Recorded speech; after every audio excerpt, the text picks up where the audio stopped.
वास्तव में लक्ष्य के पास एक और विकल्प था। वो उस लेजेंडरी जादुई तंत्र मंत्र का इस्तेमाल कर सकता था जिसका इस्तेमाल उसने हुमैरा के साथ नेक्रोमेंसर जादूगर के भयावह मीनार में प्रवेश करने के लिए किया था। वो उसी जादुई तंत्र मंत्र से राजकुमार प्रदीप, इलियाना और अपनी जान बचाकर उन्हें इस जगह से कहीं दूर लेकर जा सकता था। लेकिन लक्ष्य ने यहाँ रुककर महिला डार्क एल्फ तलवारबाज योद्धा के साथ लड़ने का निर्णय लिया।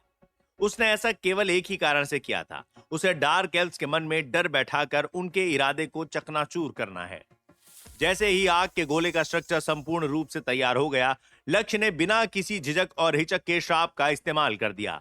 आग का गोला उससे 15 फीट दूर जाकर रुक जाएगा और आग के गोले को ध्यानपूर्वक रूप से देखने पर पता चल सकता है कि ये आम आग के गोले जैसा नहीं है।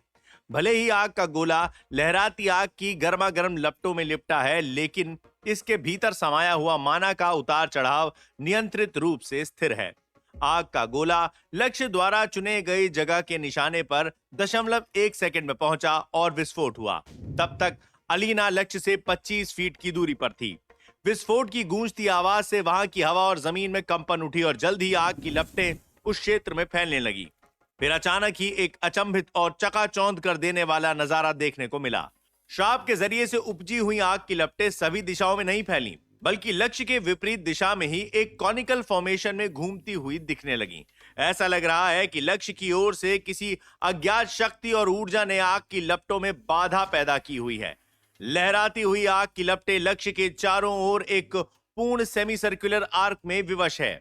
ये कमाल लक्ष्य की सुप्रीम जादुई स्किल सिंगल डायरेक्शनल धमाके के कारण हुआ है।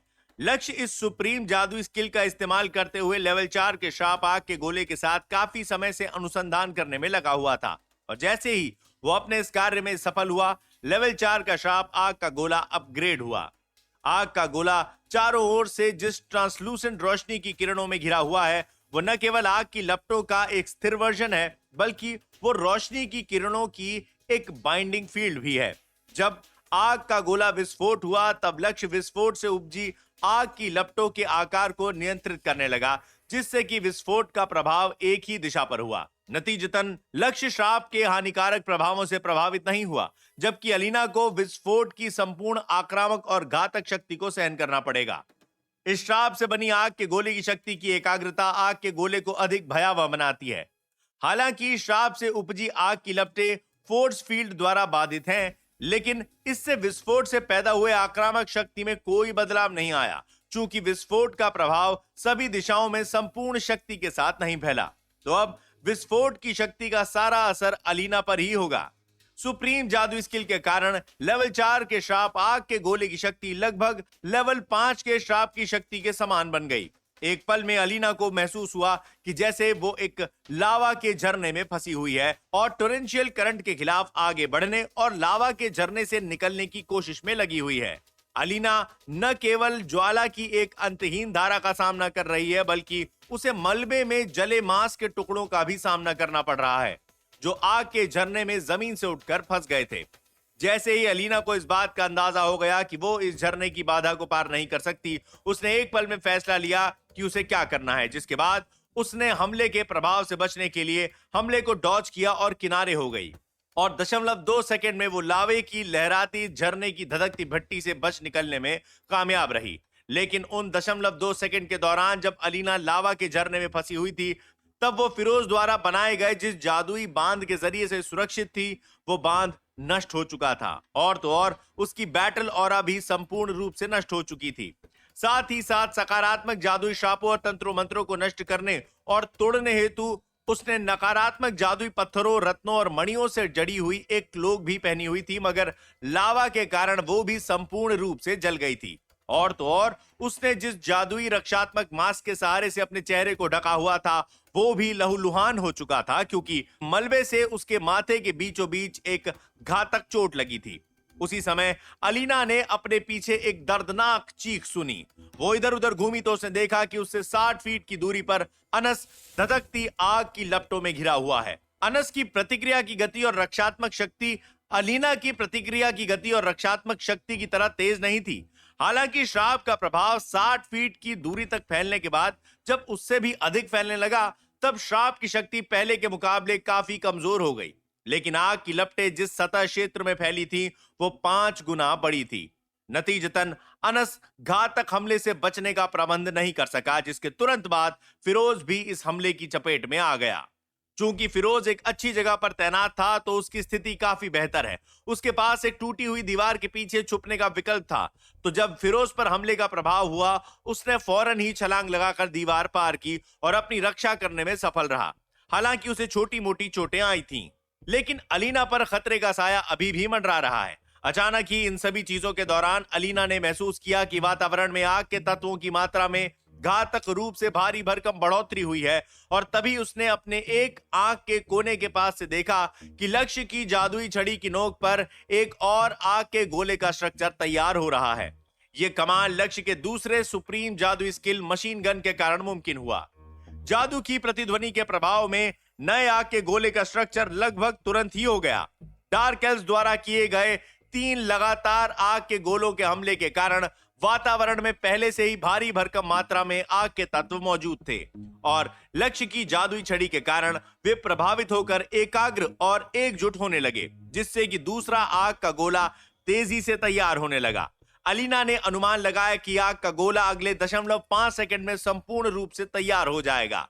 लक्ष्य के जादुई तंत्र मंत्रों और श्रापों का इस्तेमाल करने की तेज रफ्तार को देखकर अलीना भयभीत हो गई और उसे समझ नहीं आया कि लक्ष्य ने इतनी तेजी से लेवल 4 के श्राप आग के गोले के स्ट्रक्चर को तैयार कैसे कर लिया। साथ ही वो इस सोच में डूब गई कि यदि उसका प्रतिद्वंदी लेवल 4 के श्राप का स्ट्रक्चर इतनी तेजी से तैयार करने की क्षमता रखता है तो फिर 0 लेवलों के जादुई तंत्र मंत्रों और श्रापों को तैयार करना तो उसके लिए बच्चों के खेल के समान होगा। अलीना के पास अपने बैटल ऑरा का लगभग 10वां हिस्सा ही बचा हुआ है। उसके पास अब बच निकलने का कोई उपाय नहीं है और उसने मरते दम तक लड़ने का निर्णय भी ले ही लिया था, लेकिन ऐसा उसने महज अपने आत्मविश्वास को बढ़ाने के लिए किया था। मगर अब यदि इस परिस्थिति को अलीना की नजरों से सटीकता के साथ देखा जाए तो वो मरते दम तक लड़ने रहने की केवल कोशिश ही कर सकती है और उसकी ये कोशिश भी व्यर्थ ही होगी। हालांकि अलीना के पास अब भी लक्ष्य से जीतने का मौका है, लेकिन जीतने की संभावना बेहद ही कम या लगभग न के बराबर है। अगले ही पल जो हुआ उस घटना से अलीना के जीतने की संभावना और आखिरी उम्मीद भी चकनाचूर होकर बिखर गई। जब अलीना एक बार फिर से लक्ष्य की ओर तेजी से दौड़ी तो उसने अचानक ही अपने दिल में एक अतुलनीय और अपरिवर्तनीय भय महसूस किया। इस डर का एहसास इतना तीव्र था कि वो केवल 2 कदम आगे बढ़ने के बाद अनैच्छिक रूप से रुक गई और उसके मन में इस जगह से भाग निकलने का ख्याल आया। अलीना की आत्मा काफी मजबूत है, जिस वजह से अत्यधिक भय से पीड़ित होने पर भी उसने अपने मानसिक संतुलन को समझदारी के साथ नियंत्रित कर बरकरार रखा और डर का सामना करने में भी सक्षम रही। उसे फौरन ही पता चल गया कि इसका कारण उसका लक्ष्य से भयभीत होना नहीं है, बल्कि ऐसा किसी नकारात्मक श्राप के कारण उसे महसूस होने लगा था और वो जल्द ही इस बात से भी वाकिफ हुई कि उस पर किसी नकारात्मक श्राप का असर है। उस जगह से कुछ ही दूर काले पोशाक में ढकी एक महिला अलीना को ठंडी नजरों से घूर रही है। उसके हाथ में एक बैंगनी रंग की लंबी सी जादुई छड़ी है, जिसकी नोक से बैंगनी रंग की भयंकर रोशनी की किरणें निकल रही हैं। वो महिला इलियाना है। समय की बाधा के कारण इलियाना लेवल 3 के श्राप का ही उपयोग कर सकती थी, तो उसने लेवल 3 के रहस्यमयी नकारात्मक श्राप रूहानी भय का इस्तेमाल करने का निर्णय लिया। चूंकि लक्ष्य भी वही है तो लक्ष्य को इस श्राप की जानकारी नोटिफिकेशन के जरिए से मिल चुकी थी, जिसे वो पढ़ और सुन सकता है। रूहानी भय लेवल 3 का रहस्यमयी नकारात्मक श्राप प्रभाव। ये श्राप हमलावर जादूगर के टारगेट को भय की परिस्थिति में डालने की क्षमता रखता है। जैसे ही टारगेट पर इस श्राप का असर होगा, टारगेट के मन में भय पैदा होगा, उसका मानसिक संतुलन हिल जाएगा और भय के कारण टारगेट चीखने चिल्लाने लगेगा और यदि टारगेट की आत्मा नष्ट हुई तो निश्चित रूप से टारगेट की मृत्यु हो जाएगी। अलीना एक ढीठ किस्म की व्यक्ति है और उसका स्वभाव कुछ ऐसा है कि वो जिस भी कार्य को करने का दृढ़ निश्चय करती, वो उस कार्य को पूरा करके ही दम लेती, जिस वजह से 0.5 सेकंड से भी कम समय में उस पर से इलियाना के श्राप का असर खत्म हो गया और उसने तेजी से लक्ष्य की ओर चलना जारी रखा। मगर तब तक आग का गोला संपूर्ण रूप से तैयार हो चुका था और अलीना के पास अब बचने का कोई मौका नहीं है। वो बतौर एक तलवारबाज योद्धा के रूप में अपने आत्मसम्मान और अपने गौरव की खातिर ही लक्ष्य की ओर बढ़ी थी। अलीना इसी सोच में डूबे हुए आगे बढ़ती चली गई कि यदि इस जंग में उसकी मृत्यु भी हो गई तब भी उसे इस बात का दुख नहीं होगा, क्योंकि उसने तुम दबाकर भागने के बजाय लड़ते हुए मृत्यु का मार्ग साकार किया है। और एक योद्धा के लिए इससे बढ़कर सौभाग्य की बात कोई अन्य नहीं हो सकती। अलीना ने एक गहरी आह भरी। वो भीषण गर्म मृत्यु की चादर को अपनी ओर आते हुए महसूस कर सकती है। ठीक उसी समय अलीना ने खुद पर एक दबाव महसूस किया और अचानक एक अदृश्य ऊर्जा की शक्ति उसे आगे जाने से रोकते हुए पीछे की ओर ढकेलने लगी और उसके और लक्ष्य के बीच एक अच्छी खासी दूरी बनाने लगी। जिसके तुरंत बाद अलीना ने अपने दिमाग में किसी की आवाज सुनी। अलीना, जितना दूर तक भाग सकती हो भागो। यह आवाज फिरोज की थी। फिरोज ने अलीना पर लेवल 2 के जादुई तंत्र मंत्र हाई लेवल के वेक्टर थ्रो का इस्तेमाल किया था, जिसके प्रभाव में अलीना लक्ष्य से दूर हुई। यह जादुई तंत्र मंत्र वेक्टर थ्रो का अपग्रेडेड वर्जन है। इस जादुई तंत्र मंत्र का इस्तेमाल करने वाला जादूगर आधे टन तक की वस्तु को 150 फीट प्रति सेकंड की रफ्तार से अपनी मनचाही दिशा में ढकेल सकता है। सभी उपकरणों के सहित भी अलीना का वजन 90 किलो से अधिक नहीं होगा, जिस कारण वो 240 फीट प्रति सेकंड की रफ्तार से हवा में उड़ते हुए पीछे की ओर जाने लगी। अलीना हवा में ही है और उसने देखा कि लक्ष्य ने फिरोज की ओर श्राप का इस्तेमाल कर दिया। एक चकाचौंध फ्लैश दिखा और विस्फोट की धमाकेदार गूंज गली में सुनाई दी। आग की लपटें फिर से कॉनिकल फॉर्मेशन में आगे बढ़ी, जिससे फिरोज के छुपने की जगह आग की लपटों में घिर गई। अगले ही पल अलीना पर से फिरोज के जादू का असर हट गया। क्या करेगा लक्ष्य? कैसे करेंगे डार्क एल्व्स लक्ष्य का सामना? आगे की कहानी जानने के लिए सुनते रहिए रोमांच और खतरे से भरी कहानी ट्रैप्ड इन वीडियो गेम, सिर्फ पॉकेट एफएम पर। जिस पल अलीना पर से फिरोज के जादुई तंत्र मंत्र का असर खत्म हुआ, वो समझ गई कि उसके दोस्त फिरोज की भी मृत्यु हो गई है। उसी समय अलीना ने सीटी जैसी जोरदार आवाज सुनी और उसके संवेदनशील इंद्रियों ने उसे तीव्र खतरे का संकेत दिया। अचानक ही अलीना को नजर आया कि दो वस्तुएं बड़ी तेजी से उसकी ओर आ रही हैं। अलीना ने हांफते हुए निराशाजनक अंदाज में मन ही मन कहा, उसने मेरे दो साथियों को मेरी आंखों के सामने ही मार डाला और अब उसका इरादा मेरी जान लेने का है। अलीना को आखिरकार तलवारबाज योद्धा के रूप में अपने हुनर का प्रदर्शन दिखाने का मौका मिला। अपने खास तलवार के माध्यम से अलीना ने हवा में उड़ते हुए ही 1 सेकंड में अपनी तलवार हवा में 13 बार चलाई, जिससे कि उसके आगे की हवा में एक हवा का जाल बना जिसे देखा जा सकता है। जादुई शार्प विसल ऑफ डेथ के सहारे से बने मेटल स्पाइक और अलीना के डिफेंसिव स्टांस के बीच की टकरार के कारण मेटल स्पाइक नष्ट हुआ और मेटल के टुकड़े और आग की लपटें कई अलग अलग दिशाओं में फैली। मेटल के टुकड़ों के ज्यादातर मलबे को अलीना की तेज प्रतिक्रिया और उसके सुरक्षा कवच द्वारा रोक दिया गया, लेकिन कुछ मेटल के टुकड़े अलीना के सुरक्षा कवच की दरारों के माध्यम से सुरक्षा कवच के भीतर चले गए और उसके हाथों और जांघों में प्रवेश कर गए, जिस वजह से अलीना का सारा शरीर दर्द करने लगा। सौभाग्यवश वो लक्ष्य से 300 फीट की दूरी पर एक गली में लैंड हुई, जिस वजह से वो सुरक्षित हो गई। तो उसके आसपास कई घर हैं, जिस कारण लक्ष्य उसे देखने में असमर्थ है। जिस पल अलीना हवा से जमीन पर लैंड हुई, उसने अपनी चोटों को नजरअंदाज कर दिया और तुरंत वो एक घर के भीतर चली गई, जिसके बाद वो चतुराई के साथ किसी दूसरी सड़क पर घर के पिछले हिस्से की खिड़की के माध्यम से बाहर निकली और भीड़ में शामिल होकर भीड़ का हिस्सा बन गई। अलीना नहीं जानती कि वो किस तरह से अपनी भावनाओं को व्यक्त कर सकती है। सिल्वर मून में सभा और प्रलयगंज साम्राज्य में अनस, फिरोज और अलीना को तृतीय तिगड़म के नाम से जाना जाता था और वे तीनों इस खूनी मिशन के न केवल मुख्य इंजीनियर थे, बल्कि मिशन को हर हाल में पूरा करने की जिम्मेदारी भी उन्हीं के कंधों पर थी। इन तीनों डार्क एल्व्स ने अपनी किशोरावस्था में ही एक ऐसी महान शक्ति प्राप्त कर ली थी, जिसके कारण उन्हें लगता था कि वे अपनी ताकत के सहारे से पूरी दुनिया को अपने पैरों तले रौंद सकते हैं। लेकिन वो तीनों साथ मिलकर भी एक किशोर जवान मनुष्य जादूगर से लड़ने में नाकाम रहे थे। और न केवल लक्ष्य नाम के जादूगर ने अलीना के आत्मविश्वास और गौरव को कुचल दिया था, बल्कि उसने तो अलीना के दोनों साथियों को खत्म कर दिया था और उसने एक गंभीर परिस्थिति में डाल दिया था। लक्ष्य के साथ जंग लड़ने के पश्चात जब अलीना मुश्किल से खुद को बचाने में सफल हुई, तब उसके मन में कई सवाल पनपे, जैसे कि कोई इतना भयानक कैसे हो सकता है? किसी जादूगर के तंत्रों, मंत्रों और श्रापों का इस्तेमाल करने की रफ्तार इतनी तेज कैसे हो सकती है? वो ये सब महारानी को कैसे समझा पाएगी? क्या वो संपत्ति शहर से सही सलामत निकल जाएगी? अलीना के दिलो दिमाग में ये सभी चिंताजनक विचार लगातार घूमने लगे। वो अब किसी एक ऐसे व्यक्ति के समान महसूस करने लगी जो सफर पर निकला और रास्ता भटक गया और उसे वापस लौटने का कोई रास्ता भी नहीं मिल रहा है। दूसरी तरफ अब आग के गोले द्वारा हुए नुकसान को लक्ष्य ने नियंत्रित कर दिया था। वातावरण में मौजूद गर्म हवाओं को वातावरण के ठंडे पवन के झोंके ने शांत कर दिया था। लक्ष्य मलबे के बीचों बीच खड़ा रहकर उस दिशा की ओर देख रहा है जहां अलीना लैंड हुई थी, मगर कुछ समय तक जब अलीना द्वारा कोई हलचल नहीं हुई तब लक्ष्य समझ गया कि अलीना जंग का मैदान छोड़कर भाग चुकी है। उसी समय लक्ष्य ने निर्णय लिया कि वो उसका पीछा करेगा, लेकिन फिर जल्द ही उसने अपना इरादा बदल दिया। अलीना लेवल 5 की शक्तिशाली तलवारबाज योद्धा है। उसकी गति तेज है और संपत्ति शहर संकरी गलियों की एक भूल भुलैया। वो इन्हीं संकरी गलियों का सहारा लेकर आसानी से शहर से भाग सकती है। तो लक्ष्य ने इन वजहों से उसका पीछा न करने का निर्णय लिया। साथ ही वो ये भी सोचने लगा कि यदि वो उसके पीछे गया और अनजान डार्क एल्फ महिला तलवारबाज योद्धा ने उस पर कहीं से अचानक ही घात लगाकर हमला कर दिया, तब वो क्या करेगा। लक्ष्य जानता है कि फिलहाल वो लेवल 5 की तलवारबाज योद्धा के छुपे हमलों का सामना करने के लिए काबिल नहीं है। वैसे भी लक्ष्य को अब उसे पकड़ना महत्वपूर्ण नहीं लगा। लक्ष्य को इस समय सबसे ज्यादा जरूरी यह लगा कि उसे हर हाल में राजकुमार प्रदीप को हर मुसीबत से सुरक्षित रखना होगा।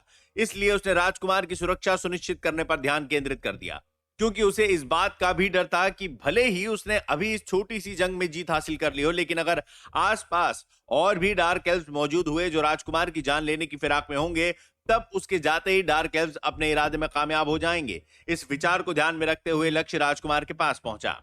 इलियाना भी अचेत अवस्था में दबे पैर लक्ष्य के पीछे पीछे चलने लगी। इलियाना का लक्ष्य के पीछे चलने का कारण केवल इतना ही था कि लक्ष्य ने 2 आग के गोलों का इस्तेमाल न केवल बहुत तेजी से किया था, बल्कि वे दोनों ही आग के गोले असाधारण थे और बेहद ही शक्तिशाली थे, जिन्हें देखकर वो लक्ष्य की जादुई कौशल से मंत्रमुग्ध हो गई। और अब उसकी नजरों में लक्ष्य की वो छवि संपूर्ण रूप से बदल गई जो उसके मन में तब छपी थी जब वो लक्ष्य से पहली बार मिली थी। इलियाना लक्ष्य से एक दिन पहले ही मिली थी और तब उसकी नजर में लक्ष्य एक प्रतिभाशाली युवा जादूगर था जिसकी जादुई शक्ति की रफ्तार तेज और बेहद ही खास भी थी। वो मिलनसार, बुद्धिमान और समझदार था। इलियाना को लक्ष्य थोड़ा अजीब भी लगा था, लेकिन कुल मिलाकर वो काफी प्यारा युवक था। पर जब थोड़े समय पहले अचानक ही हमला हुआ तो लक्ष्य ने शांतिपूर्वक रूप से तेजी के साथ प्रतिक्रिया दी, जिससे उसकी जान बच गई। इसके बाद उसने एक झटके में तेजी के साथ 6 लेवल 3 के पेशेवर कातिल योद्धाओं और जादूगरों का काम भी तमाम कर दिया। और फिर जब वे 2 और योद्धाओं और एक नकारात्मक जादूगर के बीच घिरा हुआ था, तो उसने शांत रहकर भी एक योद्धा और एक जादूगर का काम तमाम कर दिया। और तीसरी उसके भयंकर हमलों के कारण मजबूर, लाचार, हताश और निराश होकर उससे डर कर भाग गई। इलियाना के अनुसार इस तरह से युद्ध करने की तकनीक काफी भयानक है। जिस परिस्थिति में लक्ष्य था, इलियाना ने उस परिस्थिति में अपने आप को देखने की कल्पना की और उसे एहसास हुआ कि यदि वो लक्ष्य की जगह पर होती तो वे 3 लोग उसे 2 बार मौत के घाट उतार देते। हालांकि भले ही वो एक नकारात्मक रहस्यमयी मास्टर जादूगरनी है, मगर ऐसी हिंसक लड़ाई में उसके सारे रहस्यमयी श्राप धरे के धरे रह जाते और वो तीनों लोगों के आगे 1 सेकंड तक भी टिक नहीं पाती। डार्क एल्व्स और लक्ष्य के बीच हुई इस लड़ाई के कारण इलियाना को लक्ष्य का एक अलग रूप देखने को मिला जो कि खूंखार, खतरनाक, घातक और काफी आक्रामक था। और अब लक्ष्य की यही छवि उसके मन में बैठ गई। इलियाना लक्ष्य का पीछा करते हुए कुछ ही कदम चली होगी, मगर फिर उसने खुद को जबरदस्ती रोक लिया। वो सोच भी नहीं सकती थी कि लक्ष्य से वो इतनी प्रभावित हो सकती है। और जब उसे इस बात का एहसास हुआ कि लक्ष्य ने उसके दिलो दिमाग पर एक गहरी छाप छोड़ी है, वो निराशाजनक रूप से होठों पर एक कड़वी मुस्कान लिए अपने सिर को धीरे से ना के इशारे में हिलाने लगी। वो आध्यात्मिकता की भी मास्टर है, कारणवश वो स्वाभाविक रूप से इस प्रभाव के पीछे के कारण को समझती है। इलियाना ने गहरी आहें भरते हुए मन ही मन कहा, लक्ष्य जी ने मुझ पर इतनी गहरी छाप छोड़ी है कि मुझे डर है कि मैं उनके आगे कमजोर पड़ जाऊंगी। इलियाना जानती है कि वो कभी भी न लक्ष्य के जादुई कौशल के स्तर तक पहुंच पाएगी, न ही वो उसकी प्रफुल्लित और विस्फोटक ऊर्जा जैसी ऊर्जा हासिल कर पाएगी, और न ही वो उसके सिंगल माइंडेड डिटर्मिनेशन के लेवल को मैच कर पाएगी। वो ये भी जानती है कि यदि कभी लक्ष्य और उसके बीच लड़ाई हुई तो उसे खुद को लक्ष्य की गिरफ्त से छुड़ाने के लिए लक्ष्य पर उसके ही हथकंडों और तकनीकों का इस्तेमाल करना होगा, और ऐसा होना असंभव है। कारणवश इलियाना ने जिस नए प्रभाव का अनुभव पहले कभी नहीं किया था, अब उसके पास उस नए प्रभाव को स्वीकार करने के अलावा दूसरा कोई विकल्प नहीं बचा था। इलियाना पास की जमीन पर पड़े दोनों मृत लोगों के शरीर को देखने लगी। उनकी हड्डियां तक जल चुकी थीं, मगर उनके सुरक्षा कवच बेहद अच्छी सामग्रियों से बने हुए थे, जिस कारण उन दोनों का शरीर अभी भी मूल स्थिति में ही था। इन लोगों ने उसे लगभग मार ही डाला था, जिस वजह से वो काफी गुस्सा थी और वो इन दो अनजान लोगों की पहचान जानने और उनके इरादे जानने के लिए उत्सुक भी थी। जब इलियाना ने इन दोनों के शरीर को ध्यान से देखा तो उसने पाया कि उनका लहू भी उनके शरीर के आसपास फैला हुआ है और उनके गहरे बैंगनी रंग के लहू को देखकर वो दंग रह गई। चूंकि अलीना ने मास्क के सहारे से अपना चेहरा ढका हुआ था और अनस और फिरोज मनुष्यों का रूप धारण किए हुए थे, इस वजह से इलियाना को अब तक इस बात का पता नहीं चल पाया था कि लक्ष्य ने 3 मनुष्यों के साथ नहीं बल्कि 3 डार्क एल्व्स के साथ जंग लड़ी थी। इलियाना अचंभित नजरों से डार्क एल्व्स के खून और शरीर को देखकर चौंकते हुए कहने लगी, डार्क एल्व्स? गुलालबाग शहर में हुए जंग से इलियाना भी वाकिफ है, क्योंकि उस जंग की कहानी संपूर्ण द्वीप में फैल चुकी थी। लेकिन इलियाना इस बात की कल्पना सपने में भी नहीं कर सकती थी कि डार्क एल्व्स की हिम्मत इतनी बढ़ जाएगी कि वो लोग संपत्ति शहर में घुसपैठ करके शहर में तबाही मचा देंगे। अब इसमें कोई संदेह नहीं कि आज के बाद से नगीनाबाद राज्य और प्रलयगंज राज्य के बीच की दुश्मनी और अधिक रूप से बढ़ जाएगी। चूंकि ये डार्क एल्व्स हैं तो मैं अवश्य ही अपने श्राप का इस्तेमाल इन पर करूंगी। इलियाना ने गुस्से में दांत पीसते हुए मन ही मन कहा। अगर ये लोग मनुष्य होते तो इलियाना इनकी लाशों पर अपने श्राप का इस्तेमाल करने से पहले जरा सोच विचार करती, क्योंकि उसके श्राप का असर इन मृत लाशों की आत्माओं पर होता। लेकिन जब वो ये बात जान चुकी है कि ये मनुष्य नहीं बल्कि डार्क एल्व्स थे, तो फिर उसे अपने श्राप का इस्तेमाल करने में कोई संकोच नहीं होगा, क्योंकि डार्क एल्व्स मनुष्यों के कट्टर दुश्मन है। इलियाना ने बिना किसी चीज की परवाह किए अपने श्राप का इस्तेमाल दोनों डार्क एल्व्स के शवों पर बिना किसी झिझक के या हिचक के कर दिया। जैसे ही श्राप का असर हुआ, इलियाना की जादुई छड़ी की नोक से बैंगनी रंग की रोशनी की किरणें निकली और फौरन ही वे किरणें एकजुट होकर 2 काले कोहरे से बने हाथों में बदल गईं, जिसके तुरंत बाद वे दोनों हाथ प्रत्येक डार्क एल्व्स के शरीर के भीतर प्रवेश कर गए और पलक झपकते ही वे दोनों हाथ 2 सफेद रोशनी की किरणों से बने ऑर्ब के साथ बाहर निकलकर इलियाना की ओर तेजी से बढ़े। चूंकि लक्ष्य भी वही है, तो लक्ष्य को इस श्राप की जानकारी गेम के सर्वर सिस्टम के नोटिफिकेशन द्वारा मिली। आत्मा की खोजबीन, लेवल 4 का नकारात्मक रहस्यमयी श्राप। प्रभाव, किसी मृत व्यक्ति के जीवन के इतिहास के बारे में विस्तार से जानकारी प्राप्त की जा सकती है, लेकिन व्यक्ति को मरे हुए 3 घंटे से ज्यादा समय नहीं होना चाहिए। जिस पल वे हाथ इलियाना तक पहुंचे, उसने इस बात की परवाह नहीं की कि उन 2 डार्क एल्व्स की आत्माओं को कितना नुकसान पहुंचा होगा। उसने तुरंत ही अनस और फिरोज के शरीर से निकले हुए सफेद रोशनी की किरणों से बने ऑर्ब को अपने बाएं हाथ में एक एक करके थामा और ध्यानपूर्वक रूप से उसने अपनी दाएं हाथ की अंगूठी में वो दोनों आत्माएं संभाल कर स्टोर कर दी। इलियाना क्या करने वाली है डार्क एल्व्स की आत्माओं के साथ? क्या वाकई राजकुमार की जान बच गई? आगे की कहानी जानने के लिए सुनते रहिए रोमांच और खतरे से भरी कहानी ट्रैप्ड इन वीडियो गेम, सिर्फ पॉकेट एफएम पर।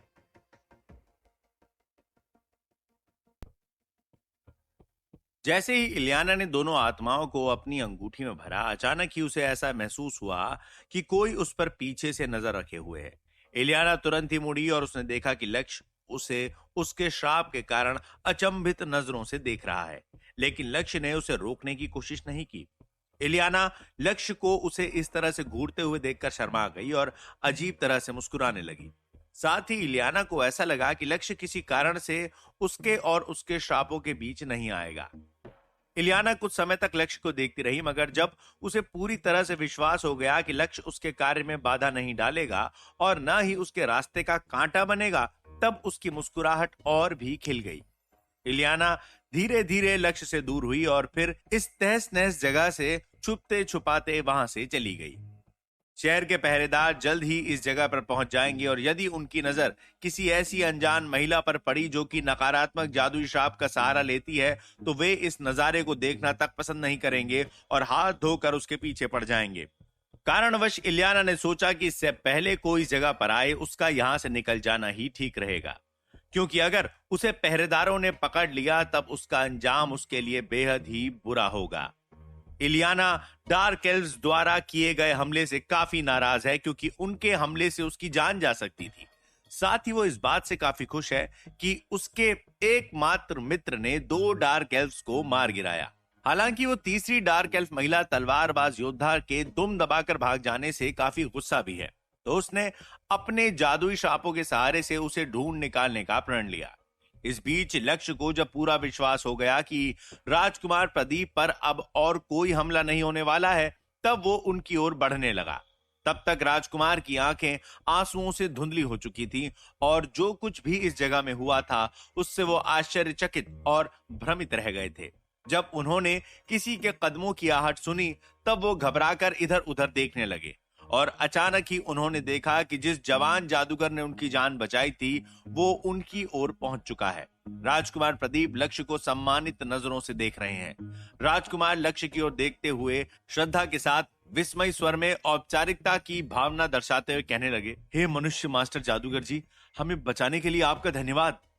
राजकुमार अपने जीवन की सलामती की खातिर लक्ष्य के आभारी हैं, लेकिन इस घटित घटना ने उन्हें मानव जाति के क्रूर और कठोर रूप के प्रति जागरूक कर दिया है। राजकुमार को थोड़े समय पहले तक जितना लगाव मानव जाति की दुनिया से होने लगा था, अब वो लगाव चूर चूर हो चुका है। अब राजकुमार केवल अपने द्वीप लौटना चाहते हैं, जहां वो इस तरह की घटनाओं से सदैव ही सुरक्षित रहेंगे। इस पल उनके दिमाग में केवल वापस लौट जाने का ख्याल बार बार घूम रहा है। लक्ष्य ने राजकुमार की ओर देखते हुए अप्रत्याशित रूप से प्रश्न किया, महामहिम, इस घटना के बाद से क्या आप इस दुनिया की क्रूर वास्तविकता से डर गए हैं? राजकुमार लक्ष्य की ओर अचंभित नजरों से देखते हुए चौंक कर कहने लगे, हे मास्टर जादूगर, हमें क्षमा करें, हम आपकी बात समझे नहीं। राजकुमार इसी कारण चौंके कि जवान मास्टर जादूगर ने उनकी भावनाओं को भांप लिया था और उन्हें यह समझ नहीं आया कि वो इस अटपटे से प्रश्न का उत्तर कैसे दें। लक्ष्य राजकुमार प्रदीप के आगे घुटनों के बल बैठ गया और उनकी बैंगनी आंखों में आंखें डालकर उन्हें देखने लगा। लक्ष्य ने राजकुमार की ओर सम्मानित नजरों से देखते हुए गंभीर आवाज में कहा, महामहिम, महाद्वीप के दक्षिणी भाग में एक विशाल स्वर्ण जंगल है, जिसके हरे भरे घास के मैदानों में बब्बर शेर राजाओं की तरह शासन करते हैं। वे सभी बब्बर शेर अलग अलग झुंड बनाकर रहते हैं और प्रत्येक झुंड में एक ही वयस्क बब्बर शेर होता है, जिसे झुंड का सबसे शक्तिशाली और मुख्य सदस्य माना जाता है और वही झुंड का मुखिया भी होता है। एक मुखिया के रूप में वो हरे भरे मैदान और जंगल के अन्य शेरों और जीव जानवरों पर राज करता है। राजकुमार प्रदीप को समझ नहीं आ रहा है कि लक्ष्य उनसे क्या कहने की कोशिश कर रहा है, मगर वो उसकी बात ध्यान से सुन रहे हैं क्योंकि वो उसकी बातों से मोहित हो गए हैं। उसी समय राजकुमार ने नष्ट हुए बांध के असर को संपूर्ण तरीके से खत्म कर दिया और लक्ष्य ने उनके नाजुक कोमल और पतले कंधों पर हाथ रखते हुए अपनी बात जारी रखी। लक्ष्य राजकुमार की ओर देखते हुए विनम्र स्वर में कहने लगा, राजकुमार जी, क्या आप जानते हैं कि वयस्क होने से पहले प्रत्येक नर बब्बर शेर को उनके पिता द्वारा झुंड की सुरक्षा से बाहर निकाल दिया जाता है, जिससे कि वे अकेले इस क्रूर दुनिया का सामना करने के लिए मजबूर हो जाते हैं। जब वे बब्बर शेर अकेले होते हैं तो कभी उन्हें जंगली शिकारी कुत्तों से खतरा होता है, तो कभी उन्हें सड़ा गला मांस खाकर अपना गुजारा करना पड़ता है और कभी उन्हें हाथी या गैंडे जैसे विशाल जानवरों के झुंड द्वारा कुचले जाने का डर लगा रहता है। वास्तव में कुछ बब्बर शेरों की तो छोटी सी उम्र में ही मृत्यु हो जाती है। वे बब्बर शेर जो इन सभी परीक्षणों को पार कर लेते हैं, केवल वे ही अपने झुंड में वापस लौटने और शासन करने के लायक होते हैं। लेकिन शासन करने हेतु उन्हें एक और आखिरी पड़ाव को पार करना पड़ता है।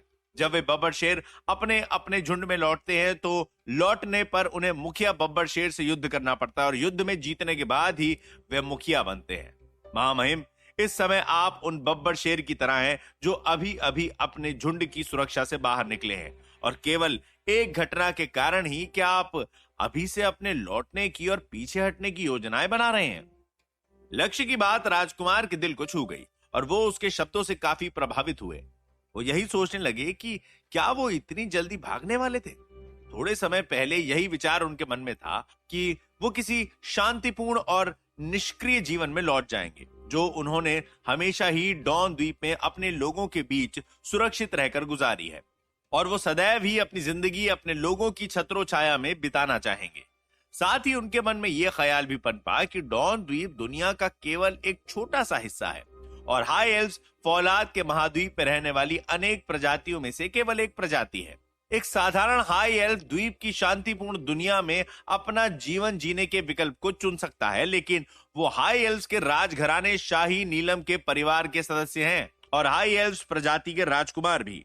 एक राजकुमार होने के रूप में उनके लोगों की जिम्मेदारी उनके कंधों पर है, और यदि वो अपने लोगों की सुरक्षा करने में नाकाम रहे, उनके परिवार का नाम रोशन करने में नाकाम रहे, अपने कर्तव्य से अपना मुंह फेर लिया, तो प्रजा द्वारा उनकी प्रशंसा नहीं की जाएगी, उनके लोग उनका सम्मान नहीं करेंगे।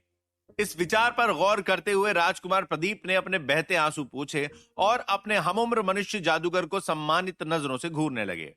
राजकुमार चमकती हुई आंखों के साथ अपने सामने घुटनों के बल बैठे हुए जादूगर की ओर देखते हुए विनम्रता के साथ कहने लगे, हमारी जान बचाकर आपने हमारे परिवार पर, हमारे लोगों पर और खासकर हम पर बेहद ही बड़ा उपकार किया है। डॉन द्वीप सदा आपका आभारी रहेगा मास्टर जादूगर जी। हे मनुष्य, क्या आप कृपया हमें अपना नाम बताएंगे?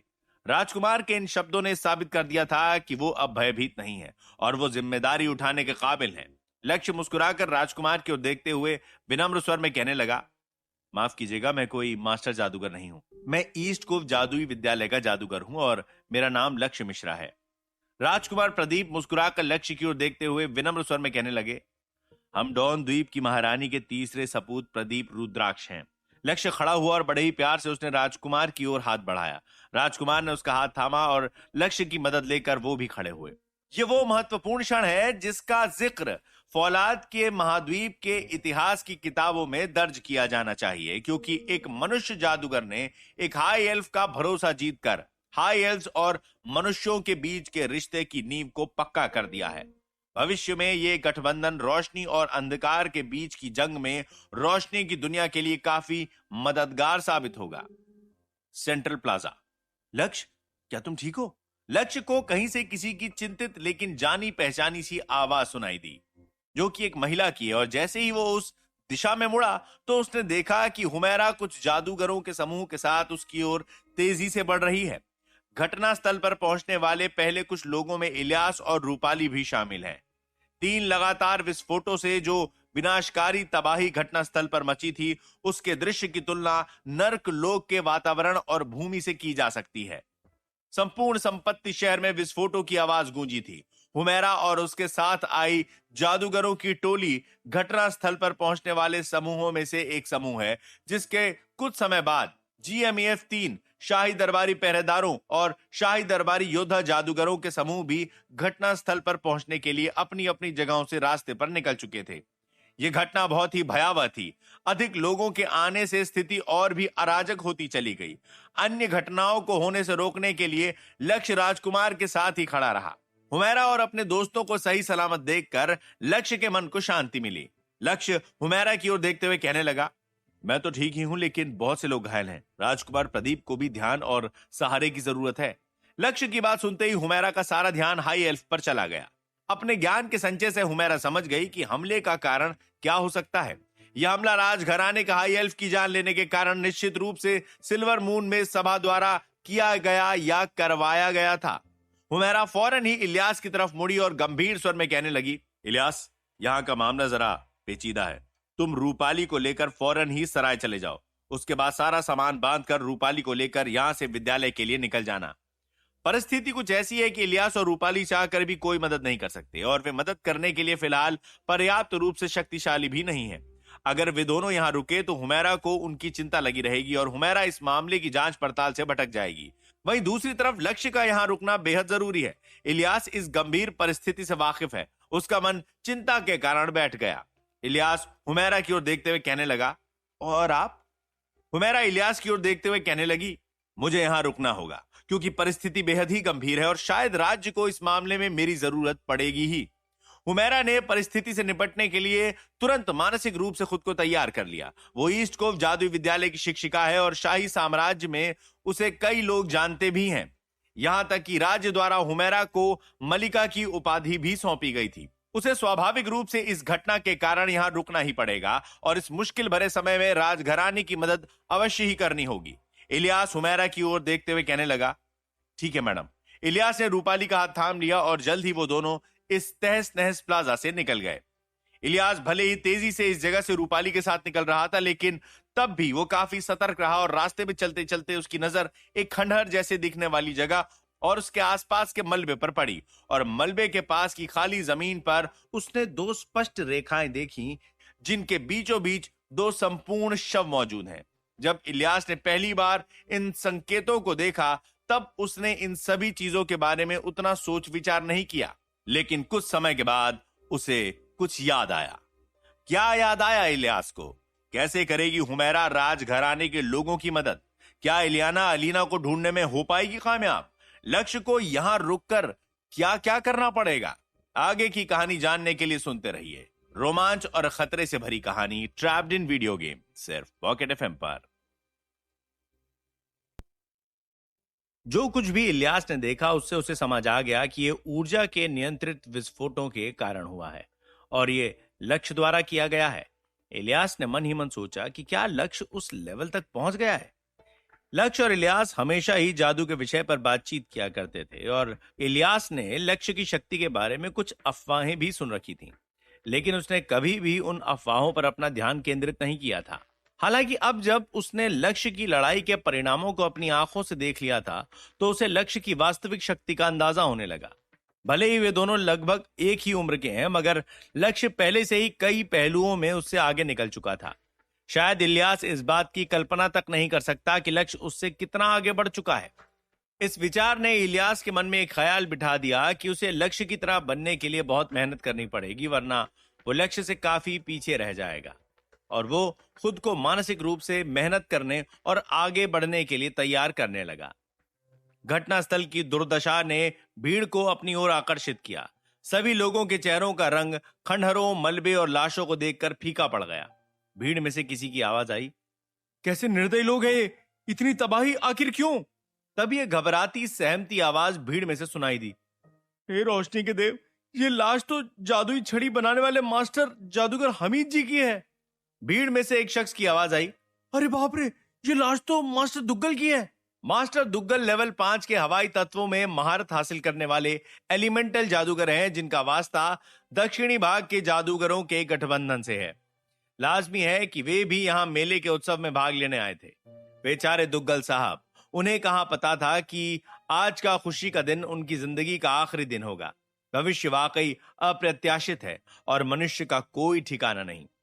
जो लोग घायल थे, अब उनकी मरहम पट्टी की जा रही है और उनकी दर्दनाक आवाजों की गूंज घटनास्थल के किनारों के पास की जगहों से घटनास्थल पर सुनी जा सकती है।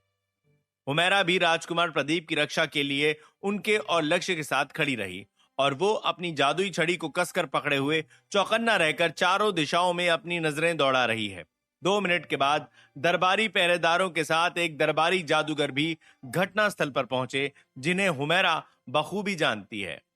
हुमैरा उन्हें देखते ही उनके सम्मान में उनके आगे झुकी और कहने लगी, मास्टर गजराज नमस्कार।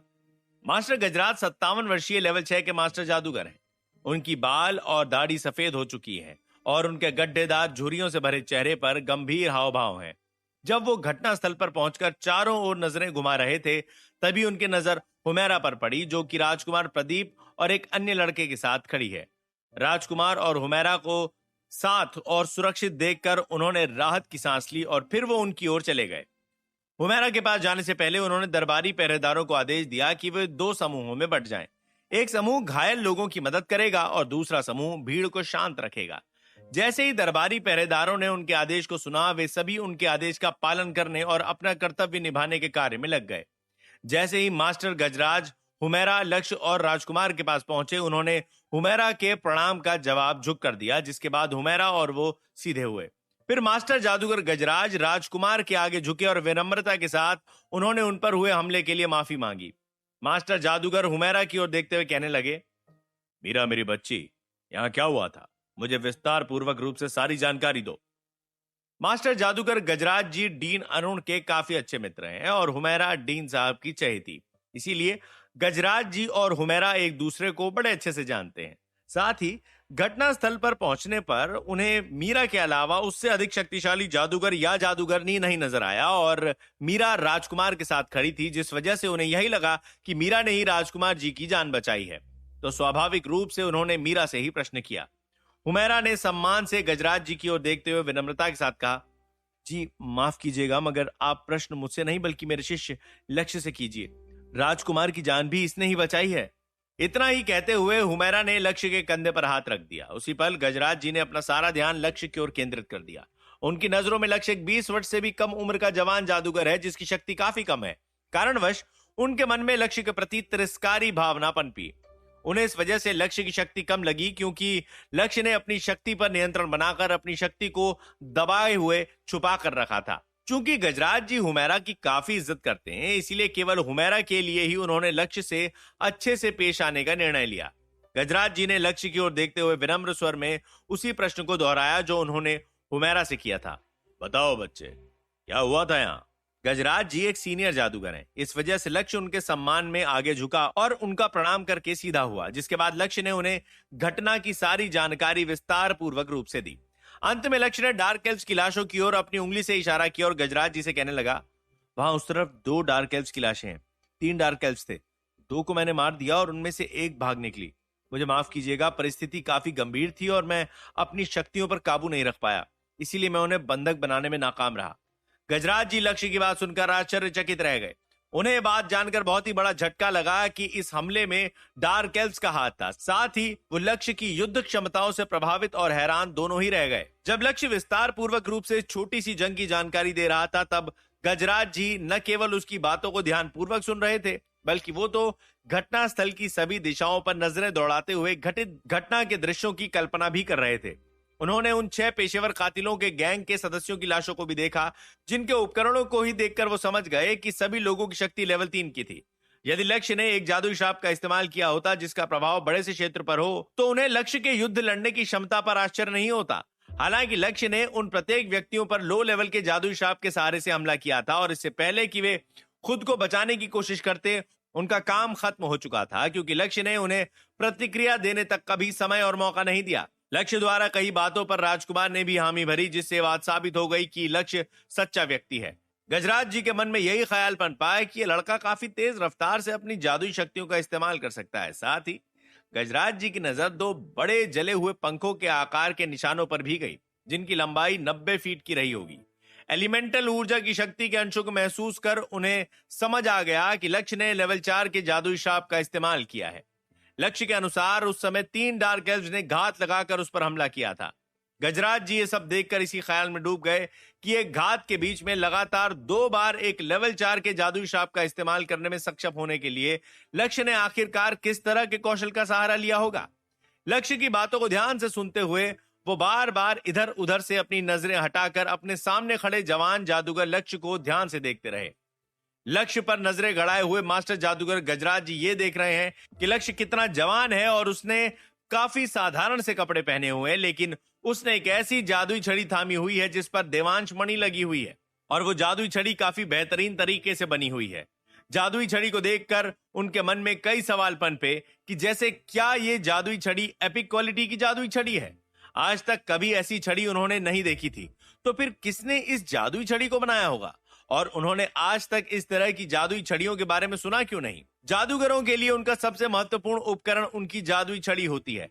इस प्रकार की एपिक क्वालिटी की जादुई छड़ियां निश्चित रूप से जादूगरों के बीच काफी प्रसिद्ध होती, मगर वो पहली बार इस जादुई छड़ी को देख रहे हैं, जिससे कि उन्हें इस बात का भी स्पष्टीकरण समझ में आ गया कि ये किसी नई किस्म की जादुई छड़ी है जिसका आविष्कार अभी अभी किया गया होगा, और उन्हें अपने कुछ सवालों के जवाब भी मिल गए। तभी अचानक ही गजराज जी को कुछ याद आया और वो मन ही मन कहने लगे, अरुण डींगे हाँकता था कि विद्यालय में एक प्रतिभाशाली जादूगर है जो कम उम्र में ही लेवल 4 का जादूगर बन गया। क्या लक्ष्य वही लड़का है? पहले तो गजराज जी ने डीन साहब की बातों को मानने से इनकार कर दिया था, क्योंकि उन्हें लगा था कि जिस लड़के की अरुण बात कर रहे हैं वो शायद एक प्रतिभाशाली जादूगर हो सकता है, लेकिन क्योंकि उस लड़के की उम्र कम है तो जादू के विषय में उसका अनुभव, ज्ञान और समझ किसी भी रूप से संतोषजनक नहीं होगी। हालांकि युद्ध के दृश्यों ने उन्हें गलत साबित कर दिया। घटनास्थल के विवरण ने साबित कर दिया था कि ये युवक अपनी उम्र के लोगों की तुलना में काफी समझदार, ज्ञानी और शक्तिशाली जादूगर है। उसके कई कौशल मौलिक भी प्रतीत होते हैं, इतने कि वो युद्ध के दृश्यों को पूरी तरह से समझने में नाकाम रहे थे। गजराज जी अरुण जी के प्रति ईर्ष्यालु स्वर में मनी मन कहने लगे, अरुण बहुत ही भाग्यशाली है कि उसके विद्यालय में इतना होनहार लड़का है। यदि अरुण की जगह मैं होता तो मैं खुद भी इस लड़के के लिए एक एपिक क्वालिटी की जादू छड़ी बनाता। अगर गजराज जी को पता चले कि छड़ी लक्ष्य ने खुद तैयार की है, किसी और ने नहीं, तब वो लक्ष्य से और भी अधिक प्रभावित होते। हालांकि लक्ष्य के खुलासे से उन्हें काफी हैरानी तो हुई थी, लेकिन गजराज जी का मन शांत था। उनके जैसे शक्तिशाली जादूगर आमतौर पर गंभीर परिस्थितियों में ऐसी ही प्रतिक्रिया देते हैं। लक्ष्य की बात सुनने के बाद वो उन लाशों की ओर बढ़े जो लक्ष्य के अनुसार डार्क एल्व्स की हैं। उनके आसपास फैले हुए गहरे बैंगनी रंग के लहू ने लक्ष्य के बातों की गवाही दे दी। फौरन ही गजराज जी ने अपने सहायक को कड़क आवाज में अपने पास बुलाकर आदेश दिया, हीरा, पहरेदारों की एक समूह को तुरंत यहां भेजो और हमारे लिए एक तांगे का प्रबंध करो। गजराज जी को अचानक ही चिंता और डर सताने लगी। उनके सहायक ने जैसे उनके आदेश को सुना, वो फौरन ही उनके आदेश का पालन करने हेतु उनके पास चला गया। सहायक के जाते ही गजराज जी मीरा और बाकी के लोगों के पास पहुंचे। गजराज जी मीरा की ओर देखते हुए कहने लगे, यहां रुकना उचित नहीं है मीरा। मेरे ख्याल में हमें जल्द से जल्द राजकुमार को यहां से लेकर राजघराने पहुंचना चाहिए। रही तुम्हारे शिष्य की बात, तो मेरा सुझाव है कि हम इसे भी साथ ले चलते हैं। गजराज जी को अब तक लक्ष्य की ताकत का अंदाजा हो गया था। वो उसे इसी कारण साथ ले जाना चाहते हैं कि यदि रास्ते में फिर से कोई मुसीबत आन पड़ी तो लक्ष्य बतौर एक रक्षक राजकुमार की सुरक्षा करने के काबिल है। इसके अलावा लक्ष्य डार्क एल्व्स द्वारा किए गए हमले का गवाह भी है और उसने उनके नापाक इरादों को प्रत्यक्ष रूप से पूरा होने से रोका भी है। गजराज जी को पूरा यकीन है कि जब सम्राट ललित जी को इस बात की जानकारी मिलेगी तो वो खुद भी इतने महत्वपूर्ण व्यक्ति से मिलना चाहेंगे। गजराज जी के इस सुझाव से हुमैरा और लक्ष्य स्वाभाविक रूप से सहमत भी हैं। जल्द ही गली के खंडहरों के किनारे पर एक तांगा पहुंचा। गजराज जी के लोगों ने राजकुमार को घेर लिया और उन्हें तांगे तक ले गए। तांगा यहां से सीधे राजमहल में ही रुकेगा। क्या वे लोग सही सलामत पहुंच जाएंगे राजमहल में? आगे की कहानी जानने के लिए सुनते रहिए रोमांच और खतरे से भरी कहानी ट्रैप्ड इन वीडियो गेम, सिर्फ पॉकेट एफएम पर। राजकुमार प्रदीप, हुमैरा, गजराज और लक्ष्य के बग्गी में बैठते ही पहरेदारों की एक टोली ने तांगे को दोनों तरफ से घेर लिया और फिर सुरक्षा को और भी कड़क करने के लिए गजराज जी ने लेवल 6 के रक्षात्मक जादुई तंत्र मंत्र का इस्तेमाल तांगे पर किया, जिसके तुरंत बाद चाबुक की आवाज आई और घोड़ों ने तेजी से तांगे को खींचा और तेज रफ्तार के साथ तांगा चल पड़ा। कुछ समय के बाद बिना किसी मुसीबत का सामना किए वे सभी लोग राजमहल के क्षेत्र तक सही सलामत पहुंचे। जैसे ही तांगा मुख्य द्वार से महल के क्षेत्र से भीतर की तरफ दाखिल हुआ, लक्ष्य को गेम के सर्वर सिस्टम के इंटरफेस पर एक नोटिफिकेशन का पॉपअप दिखा। मिशन का पहला भाग पूरा हुआ, खिलाड़ी को इनाम स्वरूप 60 होम पॉइंट्स मिलते हैं।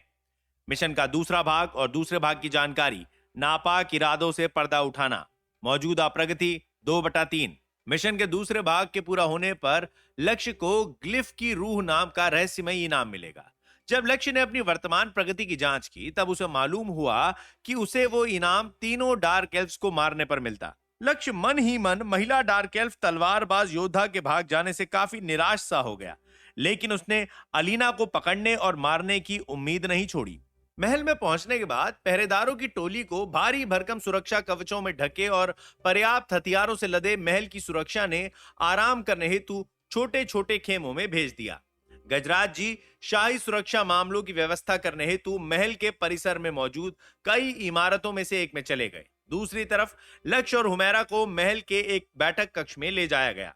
जाते जाते गजराज जी मीरा और लक्ष्य से कह गए थे कि शायद सम्राट जी उन दोनों से मिलना चाहेंगे।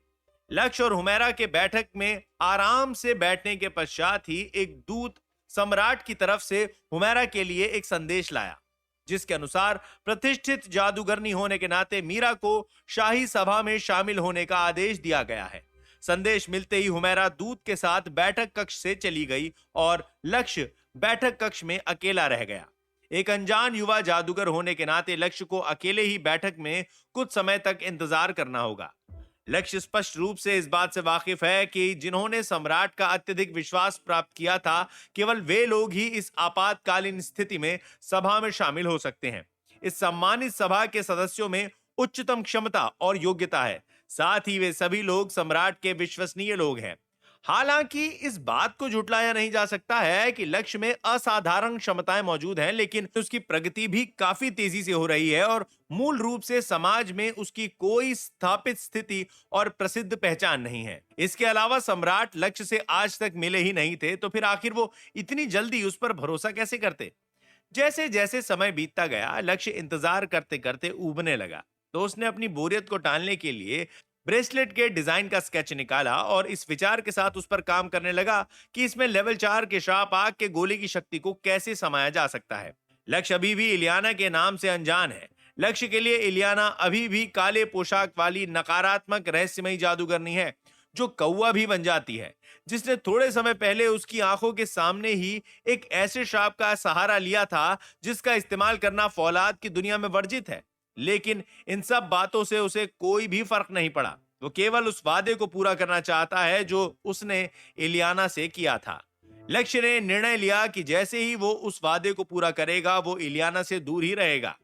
आग का गोला लेवल 4 का जादुई श्राप है जिसका स्ट्रक्चर काफी जटिल है और ब्रेसलेट में श्राप को स्टोर करने के लिए लक्ष्य को एक ऐसा ब्रेसलेट तैयार करना होगा जिसका पैटर्न और स्ट्रक्चर जटिल हो, और ये कार्य बिल्कुल भी आसान नहीं होने वाला है। इसीलिए लक्ष्य जल्दी से योजना बनाने में डूब गया और उसे समय का कोई ठिकाना न रहा। लक्ष्य इस कार्य में तल्लीन था, लेकिन अचानक ही उसे अपने बगल से किसी के कदमों की धीमी आवाज सुनाई दी और वो तुरंत उस दिशा में घूमा जहां से उसे वो आवाज आई थी।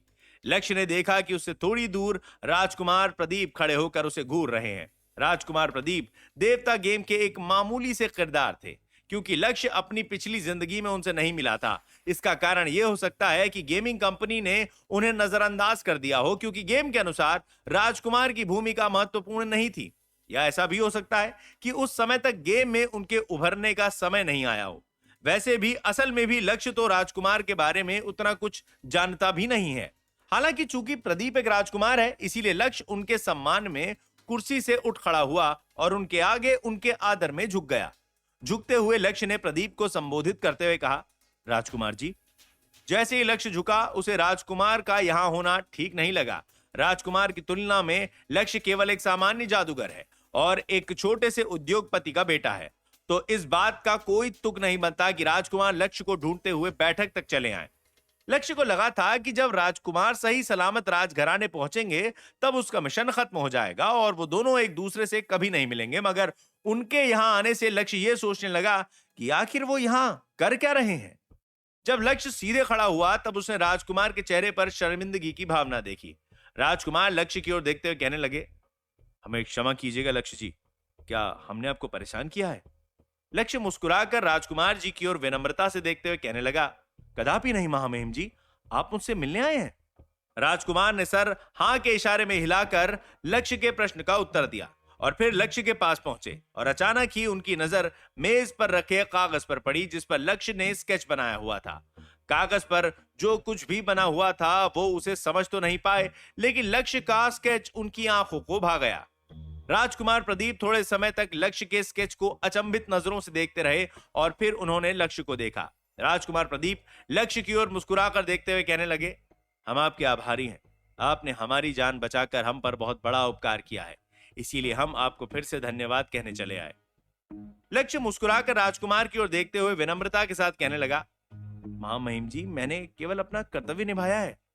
लक्ष्य ने अनुमान लगाया कि हाई एल्फ राजकुमार के पास उससे मिलने का कोई ना कोई कारण तो होगा जिस वजह से वो उससे मिलने के लिए खुद यहाँ चले आए, लेकिन उसने प्रत्यक्ष रूप से राजकुमार से कोई सवाल नहीं किया और धैर्यपूर्वक रूप से इस बात की प्रतीक्षा करने लगा कि राजकुमार उसे उससे मिलने का कारण बताएंगे। निश्चित रूप से राजकुमार के उससे मिलने का असल कारण कुछ और है। राजकुमार प्रदीप लक्ष्य की ओर मुस्कुराकर देखते हुए कहने लगे, जो कि आपने अपना कर्तव्य निभाया है तो अब हम हमारा कर्तव्य निभाने आए हैं। केवल धन्यवाद से ही हम आपके प्रति हमारी कृतज्ञता व्यक्त नहीं करना चाहते। अपनी बात समाप्त करते ही राजकुमार प्रदीप ने एक हरे भूरे रंग की मिश्रित रोशनी की मध्यम किरणों के सहारे से चमकता हुआ छोटा सा लकड़ी का बॉक्स अपनी रोब की जेब से निकाला। उस छोटे से लकड़ी के बॉक्स पर कई सारे फूल और पत्तों के डिजाइन गूंथे गए हैं। राजकुमार ने वो बक्सा लक्ष्य के हाथ में रख दिया और लक्ष्य की ओर मुस्कुराकर देखते हुए विनम्रता के साथ कहने लगे, ये तोहफा आपके लिए, आपने हमारी जान बचाई है, आप इस तोहफे के हकदार हैं। लकड़ी का बॉक्स एक प्रसिद्ध हाई एल्फ नक्काशी मास्टर द्वारा बनाया गया है। इस बक्से में एक बेहद ही महत्वपूर्ण चीज है। राजकुमार को इस बात की जानकारी तो नहीं है कि इस बक्से में क्या है या उस चीज की खासियत क्या है, लेकिन उन्हें यह वस्तु डॉन द्वीप पे रहने वाले पैगंबर ने तब दी थी जब वे अपने लोगों के साथ डॉन द्वीप से फौलाद की द्वीप के लिए रवाना हो रहे थे। वो पैगंबर एक रहस्यमय व्यक्ति है जो कि डॉन द्वीप में मनुष्यों की दुनिया से पहुंचे थे। हाई एल्व्स के दरबार में पैगंबर साहब एक ऊंचे पद पर हैं और डॉन द्वीप की महारानी भी उनका बेहद सम्मान करती हैं। राजकुमार को पैगंबर साहब का वो अंतिम निर्देश भी याद है जो उन्होंने राजकुमार को रवाना होते समय बक्सा थमाते हुए दिया था। पैगंबर साहब ने राजकुमार से कहा था कि बक्से में जो सामग्री है वो हाई एल्व्स के काम की नहीं है, लेकिन ये वस्तु किसी मनुष्य के लिए एक बेहद महत्वपूर्ण सामग्री साबित होगी। तो जब भी वो मनुष्य के राज्य में पहुंचे तब एक सही व्यक्ति को इस बॉक्स को दे दें। उनकी बात पर राजकुमार ने प्रश्न भी किया था कि उन्हें इस बात का पता कैसे चलेगा कि कौन सही है और कौन गलत। तब पैगंबर साहब ने राजकुमार से कहा था कि वो अपने दिल की बात सुने और जो भी उनकी नजरों में सही व्यक्ति होगा वो उसे यह बक्सा अपने आप ही दे देंगे। वास्तव में दो राज्यों के बीच गठबंधन पर चर्चा करने के अलावा राजकुमार प्रदीप नगीनाबाद राज्य में इसी खास उद्देश्य के साथ आए थे। उन्हें उस समय पैगंबर साहब द्वारा कही सही व्यक्ति वाली बात समझ नहीं आई थी और वो उनकी बातों से काफी उलझन में पड़ गए थे। संपत्ति शहर पहुंचने पर उन्होंने कई लोगों पर नजर रखने की शुरुआत कर दी थी ताकि वो पैगंबर साहब द्वारा दिया गया बक्सा किसी सही व्यक्ति को दे सकें, मगर लक्ष्य से मिलने से पहले तक वो किसी ऐसे व्यक्ति से नहीं मिले जो इस तोहफे का हकदार हो। कारणवश वो अपने कमरे में छुप छुपा कर लक्ष्य को तोहफा देने के लिए बैठक कक्ष में पहुंचे। लाजमी है कि लक्ष्य इस उपहार के पीछे की कहानी और अर्थ से अनजान है। उसने बक्से में मौजूद सामग्री के बारे में कुछ भी नहीं सोचा। लक्ष्य की नजरों में यह केवल एक उपहार है जो उसे राजकुमार प्रदीप द्वारा उनके कृतज्ञता के प्रतीक के रूप में दिया गया है। लक्ष्य ने विनम्रता पूर्वक स्वभाव के साथ राजकुमार का उपहार स्वीकार कर लिया। लक्ष्य राजकुमार की ओर मुस्कुराकर देखते हुए विनम्रता के साथ कहने लगा, महामहिम जी, आपका धन्यवाद। राजकुमार लक्ष्य की ओर मुस्कुराकर देखते हुए कहने लगे, हम नहीं जानते कि हम उपहार के रूप में आपको और क्या दे सकते हैं, लेकिन इस बक्से के अलावा हम आपको हमारे साम्राज्य की ओर से एक वचन जरूर देते हैं। आपको कभी भी किसी भी चीज की जरूरत हो तो हमारी ओर से आपको पूरा सहयोग मिलेगा। आज से आप हमारे साम्राज्य और हमारे मित्र हुए। हमारे साम्राज्य में सदैव ही आपका स्वागत अतिथि के रूप में खुली बाहों से किया जाएगा। लक्ष्य राजकुमार की ओर मुस्कुराकर देखते हुए विनम्रता के साथ कहने लगा, महामहिम जी, आपका धन्यवाद। मैं आपके इस उपहार को कभी नहीं भूलूंगा। राजकुमार लक्ष्य की ओर मुस्कुराकर देखते हुए कहने लगे, हम केवल आपसे मिलने के लिए अपने कमरे से छुपकर निकले हैं। इससे पहले कि किसी को पता चले कि हम कमरे में नहीं हैं और कोई हंगामा हो, हम कमरे में लौट जाते हैं। उम्मीद है आपसे फिर मुलाकात होगी लक्ष्य जी। जाते जाते राजकुमार प्रदीप लक्ष्य को मुस्कुराकर देखते हुए हाथ के इशारे से अलविदा कहते हुए बैठक कक्ष से निकल गए। लक्ष्य और राजकुमार प्रदीप की यह मुलाकात इतनी जल्दी खत्म हुई कि लक्ष्य को एक पल को लगा कि यह उसकी कल्पना है, लेकिन उसके हाथ में राजकुमार का उपहार है। राजकुमार के बैठक कक्ष से जाते ही लक्ष्य बक्से के भीतर की सामग्री को देखने के लिए उत्सुकता के साथ बक्से को जांचने परखने लगा और मनी मनी सोचने लगा कि क्या बक्से में कोई कीमती गहना है या कोई खास जादुई सामग्री या उपकरण। लक्ष्य बक्से को खोलने ही वाला था कि अचानक उसने किसी के कदमों की आहट सुनी और तुरंत ही उसने वो बक्सा अपने डायमेंशनल स्टोरेज पेंडेंट में छुपा लिया। लक्ष्य नहीं चाहता कि किसी को भी इस बात की भनक लगे कि उसे राजकुमार ने तोहफा दिया है। उसके कुछ ही सेकंड के बाद एक दूत बैठक कक्ष के दरवाजे पर लक्ष्य को दिखा। दूत ने लक्ष्य की ओर देखते हुए विनम्रता के साथ कहा, जादूगर लक्ष्य मिश्रा जी, सम्राट आपसे मिलना चाहते हैं। क्या लक्ष्य जान पाएगा कि उसे राजकुमार ने तोहफे में क्या दिया है? सम्राट क्यों मिलना चाहते हैं लक्ष्य से? आगे की कहानी जानने के लिए सुनते रहिए रोमांच और खतरे से भरी कहानी ट्रैप्ड इन वीडियो गेम, सिर्फ पॉकेट एफएम पर।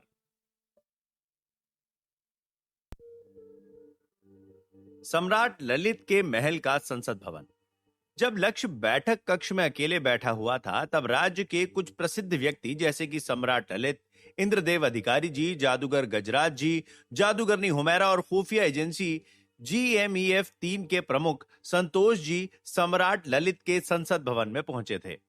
संसद भवन में मौजूद सभी लोगों के चेहरे उतरे हुए हैं, खासकर संतोष जी, क्योंकि थोड़े समय पहले उनके मुंह पर कालिक जो पोती गई थी। गुलालबाग शहर में डार्क एल्व्स की खुफिया एजेंसी डेथ हैंड द्वारा किए गए घुसपैठ और हमले के कारण बतौर GMEF 3 के प्रमुख संतोष जी पहले से ही अपनी प्रतिष्ठा और अपना सम्मान खो चुके थे और इस बार डेथ हैंड नगीनाबाद साम्राज्य की राजधानी संपत्ति शहर में जादूगरों के मेले के उत्सव के दौरान सफलतापूर्वक रूप से तबाही मचाकर फिर से उनसे एक कदम आगे निकल गए थे। GMEF-3 के प्रमुख होने के नाते संतोष जी बेहद ही शर्मिंदा हैं। संतोष जी सभी से नजरें चुराकर संसद भवन के सन्नाटे को अपनी शर्मिंदा आवाज में तोड़ते हुए कहने लगे, सम्राट, मैं अपनी अक्षमता के कारण अपने पद से इस्तीफा दे दूंगा। वैसे तो सम्राट ललित काफी शांत स्वभाव के व्यक्ति हैं, लेकिन फिलहाल वो काफी क्रोधित हैं। संतोष जी की बात ने उन्हें और भी अधिक गुस्सा दिला दिया और उनकी बात सुनते ही सम्राट ने अपनी दोनों हथेलियों को मेज पर जोर से पटक दिया।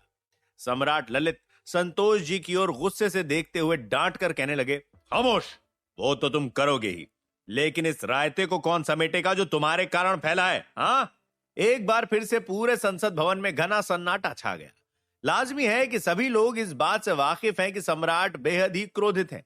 अगर ये बात फैल गई कि इतने बड़े पैमाने पर जादूगरों के मेले के दौरान नगीनाबाद साम्राज्य की राजधानी संपत्ति शहर में हमला हुआ है, तो साम्राज्य की प्रतिष्ठा नाले में बह जाएगी और नगीनाबाद साम्राज्य संपूर्ण फौलाद के महाद्वीप में हंसी का पात्र बनकर रह जाएगा।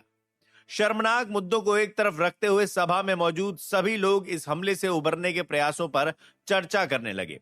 उन्हें शहर के लोगों को उचित स्पष्टीकरण देना होगा और नगरवासियों को इस बात का आश्वासन देना होगा कि राज्य की राजधानी अभी भी सुरक्षित है। यदि वे ऐसा करने में विफल रहे तो उनकी इसी असुरक्षा का दुश्मन फायदा उठाएंगे और शायद एक बार फिर से दुश्मन इससे भी बड़े पैमाने पर हमला करने की साजिश रचेंगे। सौभाग्यवश सम्राट और यहां मौजूद लोगों के पास इस बात का सबूत तो है कि हमला डार्क एल्व्स द्वारा किया गया है, जिससे कि वे अपने दुश्मन से अनजान नहीं हैं। लाल आंखों वाले शैतानों की हिम्मत इतनी बढ़ गई कि उन्होंने ऐसी हरकत दूसरी बार कर दी। कम से कम गुलालबाग शहर सीमा रेखा पर है, लेकिन उनकी ये मजाल कि उन्होंने साम्राज्य की राजधानी में घुसपैठ करके यहां आतंक मचाया। इस बात को सोचकर ही मेरा दिल दहल उठा है। हमें उनसे लड़ना ही होगा, उन्हें सबक सिखाना ही होगा। सम्राट, उनसे बदला लेने का समय आ गया है, लेकिन हम अभी पर्याप्त रूप से इसके लिए तैयार नहीं हैं। हम कभी भी पर्याप्त रूप से किसी भी युद्ध के लिए तैयार नहीं होते, लेकिन जब जब दुश्मन हमारे साम्राज्य की दहलीज पर दस्तक देंगे, तब तब हमें अपने दुश्मनों को मुंह तोड़ जवाब देना होगा। डार्क एल्व्स खुली बाहों से हमारे स्वागत में हमारा इंतजार नहीं करेंगे। भवन में इस जोरदार गर्मा गर्म सभ्य वाद विवाद के पश्चात सभी लोग इस नतीजे पर पहुंचे कि डार्क एल्व्स से बदला लेना आवश्यक है। सम्राट ललित संपूर्ण विवाद के दौरान मौन रहे और ध्यानपूर्वक रूप से उन्होंने सभी लोगों के सुझावों को सुना और जैसे ही वे लोग इस नतीजे पर पहुंचे, सम्राट ने सभी को शांत रहने का आदेश दिया। सम्राट ललित संतोष जी की ओर देखकर गंभीर पूर्वक रूप से कहने लगे, संतोष, मुझे वो डार्क एल्फ जिंदा चाहिए जो भाग निकलने में कामयाब रही, समझे? जी हुजूर। संतोष जी ने सम्राट की ओर देखकर कहा। इस घटना ने संतोष जी की प्रतिष्ठा को पूरी तरह से बर्बाद कर दिया था। अगर वो डार्क एल्फ नहीं मिली और संपत्ति शहर से बच निकलने में कामयाब रही, तो वो अपने पूर्वजों को मुंह दिखाने के लायक भी नहीं रहेंगे। सम्राट ललित अपने बगल में बैठे हुए सहायक की ओर देखकर आदेश देते हुए कहने लगे, आरव, ये डार्क एल्फ काफी शक्तिशाली मालूम होती है। हमें उसे ढूंढने में पेशेवरों की मदद की जरूरत होगी। तुम इस कार्य में संतोष की मदद करोगे। आरव जी ने अपने सुरक्षा कवच के सीने वाले हिस्से पर अपना हाथ रखते हुए सम्राट ललित की ओर देखकर विनम्र स्वर में कहा, जो आज्ञा सरकार। इस घटना से आरव जी भी काफी शर्मसार हैं। हाई एल्फ राजकुमार की सुरक्षा करने के कार्य में उन्होंने 20 लोगों का एक समूह तैयार किया था, जिन्हें उन्होंने हाई एल्फ्स के समूह के साथ मेले में भेजा था। लेकिन राजकुमार की सुरक्षा करना तो दूर की बात, वे योद्धा तो अपनी रक्षा भी नहीं कर पाए थे। सम्राट ललित जोशीले अंदाज में गुस्से से कहने लगे, हमें उत्तरी दिशा में भी युद्ध को उत्प्रेरित करना होगा। हम अपना बदला लेकर रहेंगे। नगीनाबाद साम्राज्य को जीत की सख्त जरूरत है। सभा में मौजूद लोगों के दिल और मन में डार्क एल्व्स के प्रति जो भड़कती धधकती नफरत की आग है, वो तभी शांत होगी जब वे डार्क एल्व्स से जीतेंगे। अब बोलने की बारी सम्राट ललित के छोटे भाई छोटे राजा इंद्रदेव अधिकारी की है। उनकी उम्र लगभग 45 वर्ष की होगी और वो सम्राट ललित से 10 वर्ष छोटे हैं। वो काफी फुर्तीले, दुरुस्त और चुस्त हैं। साथ ही वो ऊर्जावान और करिश्माई भी हैं और उनके यही गुण उन्हें एक अच्छा मुखिया बनाते हैं। फिलहाल वो एक लेवल 5 के योद्धा के साथ साथ राज्य के सेनापति भी हैं। इंद्रदेव अधिकारी चेहरे पर क्रूर मुस्कुराहट लिए कुर्सी से खड़े हुए और सम्राट की ओर देखकर कहने लगे, सम्राट ललित जी, आपको आपका बदला और जीत दोनों मिल जाएंगे। सम्राट ललित अपने सर को हां के इशारे में हिलाते हुए अपने छोटे भाई की ओर देखते हुए कहने लगे, मुझे उम्मीद है कि ऐसा ही हो। सम्राट ललित बखूबी इस बात से वाकिफ है कि उनके छोटे भाई कितने क्रूर और निर्दयी हैं। 10 वर्ष पहले तक सम्राट छोटे राजा को अपने काबू में रखने में कामयाब रहे थे, लेकिन हर साल इंद्रदेव अधिकारी अधिक महत्वाकांक्षी होते चले गए। हाल ही में छोटे राजा ने सम्राट के आदेशों को चुनौती देने की शुरुआत कर दी थी। वास्तव में सम्राट ललित एक ऐसे मौके की तलाश में है जिससे कि राज्य में छोटे राजा का सैन्य अधिकार कमजोर पड़ जाए, लेकिन इस दुखद दुर्घटना के कारण सम्राट को अब यह मौका किसी और दिन तलाशना होगा और अपने इस काम को अंजाम देना होगा। इस मुद्दे पर चर्चा खत्म करने के पश्चात वे अन्य मुद्दों पर चर्चा करने लगे, जैसे कि लोगों को मुआवजा देना, राजकुमार प्रदीप को खुश रखना, पर्याप्त भोजन का भंडारण करना, युद्ध की तैयारी करना आदि। और उन्होंने सभी मुद्दों पर विस्तार पूर्वक रूप से चर्चा की, जिसके बाद सभा के सम्मेलन की समाप्ति हुई। अंत में सभी प्रत्येक व्यक्तियों को एक एक कार्य सौंपा गया, जिसके बाद वे सभी उन कार्यों को तुरंत ही निष्पादित करने के इरादे से संसद भवन से निकल गए और आखिर में केवल 2 व्यक्ति ही संसद भवन में मौजूद रह गए। उनमें से एक है सम्राट ललित और दूसरी जादूगरनी हुमैरा। सम्राट ललित मीरा की ओर देखकर विनम्रता के साथ कहने लगे, मैंने सुना है कि राजकुमार की जान आपके शिष्य लक्ष्य ने बचाई है। मीरा जी, हम आपके शिष्य से फौरन ही मिलना चाहेंगे। इसके बाद ही दूत लक्ष्य को बुलाने के लिए संसद भवन से बैठक कक्ष की ओर बढ़ा। इसी दौरान सम्राट ने अपनी बात जारी रखते हुए मीरा से कहा, मीरा, मुझे अपने इस शिष्य के बारे में कुछ बातें बताइए। वो किस तरह का व्यक्ति है, उसका स्वभाव कैसा है? वैसे तो सम्राट ललित ने विस्तार पूर्वक रूप से लक्ष्य से जुड़ी जानकारी से संबंधित दस्तावेज को पढ़ा था, जो उन्हें संतोष जी द्वारा दिया गया था, जिससे कि उन्हें लक्ष्य की उपलब्धियों की थोड़ी बहुत जानकारी तो मिल ही चुकी थी, मगर फिर भी उन्हें केवल दस्तावेज से प्राप्त की गई जानकारी से लक्ष्य के व्यक्तित्व को नहीं भांपना, जांचना और परखना है।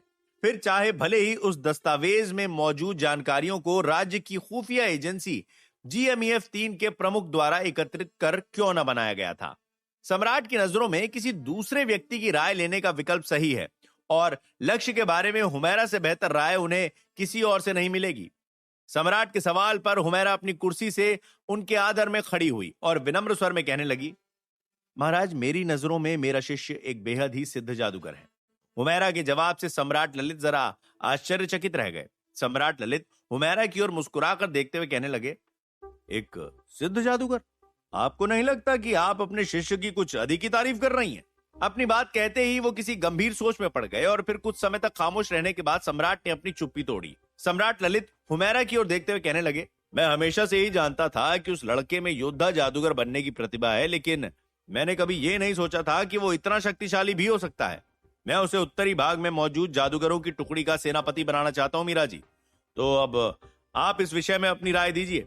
क्या आपको लगता है कि आपका शिष्य लक्ष्य इस पद का हकदार हो सकता है? क्या उसमें वो बात है? हुमैरा थोड़े समय तक खामोश रहकर उनके प्रश्न पर सोच विचार करने लगी, फिर उसने अपनी गर्दन ना के इशारे में हिलाई। हुमैरा सम्राट ललित की ओर देखते हुए कहने लगी, महाराज, वो अभी एक युवा जादूगर है।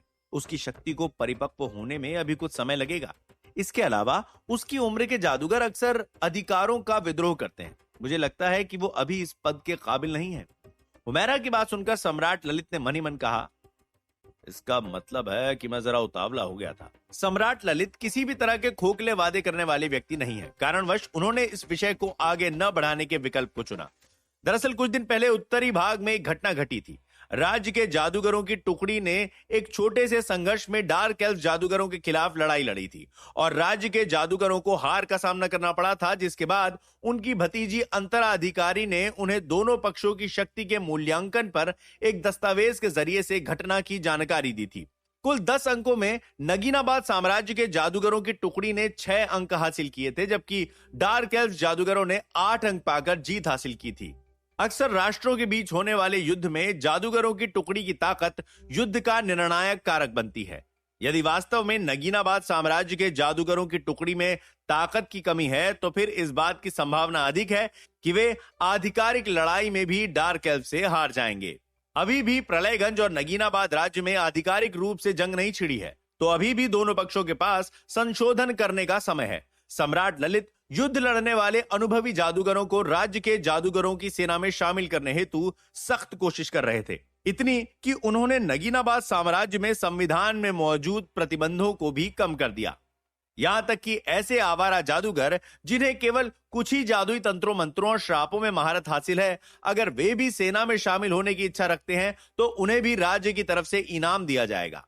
गुलालबाग शहर में लक्ष्य ने डार्क एल्व्स को पराजय का स्वाद चखाकर नगीनाबाद साम्राज्य की किस्मत की तख्त पलट दी थी। और तो और जेड गली में उसने उससे भी अधिक बेहतरीन प्रदर्शन किया था। अकेले ही 3 शक्तिशाली डार्क एल्व से भिड़ने की हिम्मत राज्य के बड़े से बड़े जादूगरों में नहीं थी। वे तो इस हरकत की कल्पना सपने में भी नहीं कर सकते। लेकिन लक्ष्य ने अकेले ही वो कर दिखाया जो कार्य करना किसी के बस की बात नहीं थी। इसके अलावा वो ईस्ट कोव जादुई विद्यालय का जादूगर है, जिससे कि उसकी पहचान बन जाएगी। और सम्राट को ऐसे ही किसी व्यक्ति की तलाश थी। दूसरी ओर हुमैरा ने जो कुछ भी सम्राट से कहा उसे भी नजरअंदाज नहीं किया जा सकता है। कारणवश उन्होंने पद के बारे में अपना निर्णय बदल दिया। कैसी रहेगी सम्राट ललित और लक्ष्य की मुलाकात? क्या सम्राट ललित और उनके लोग होंगे अपने अपने कार्यों में कामयाब? आगे की कहानी जानने के लिए सुनते रहिए रोमांच और खतरे से भरी कहानी ट्रैप्ड इन वीडियो गेम, सिर्फ पॉकेट एफएम पर।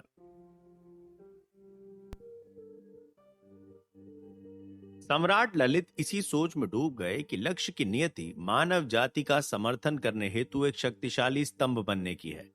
हालांकि वो इस समय केवल एक छोटा सा पौधा है, जिसे एक विशालकाय पेड़ बनने में अभी समय है।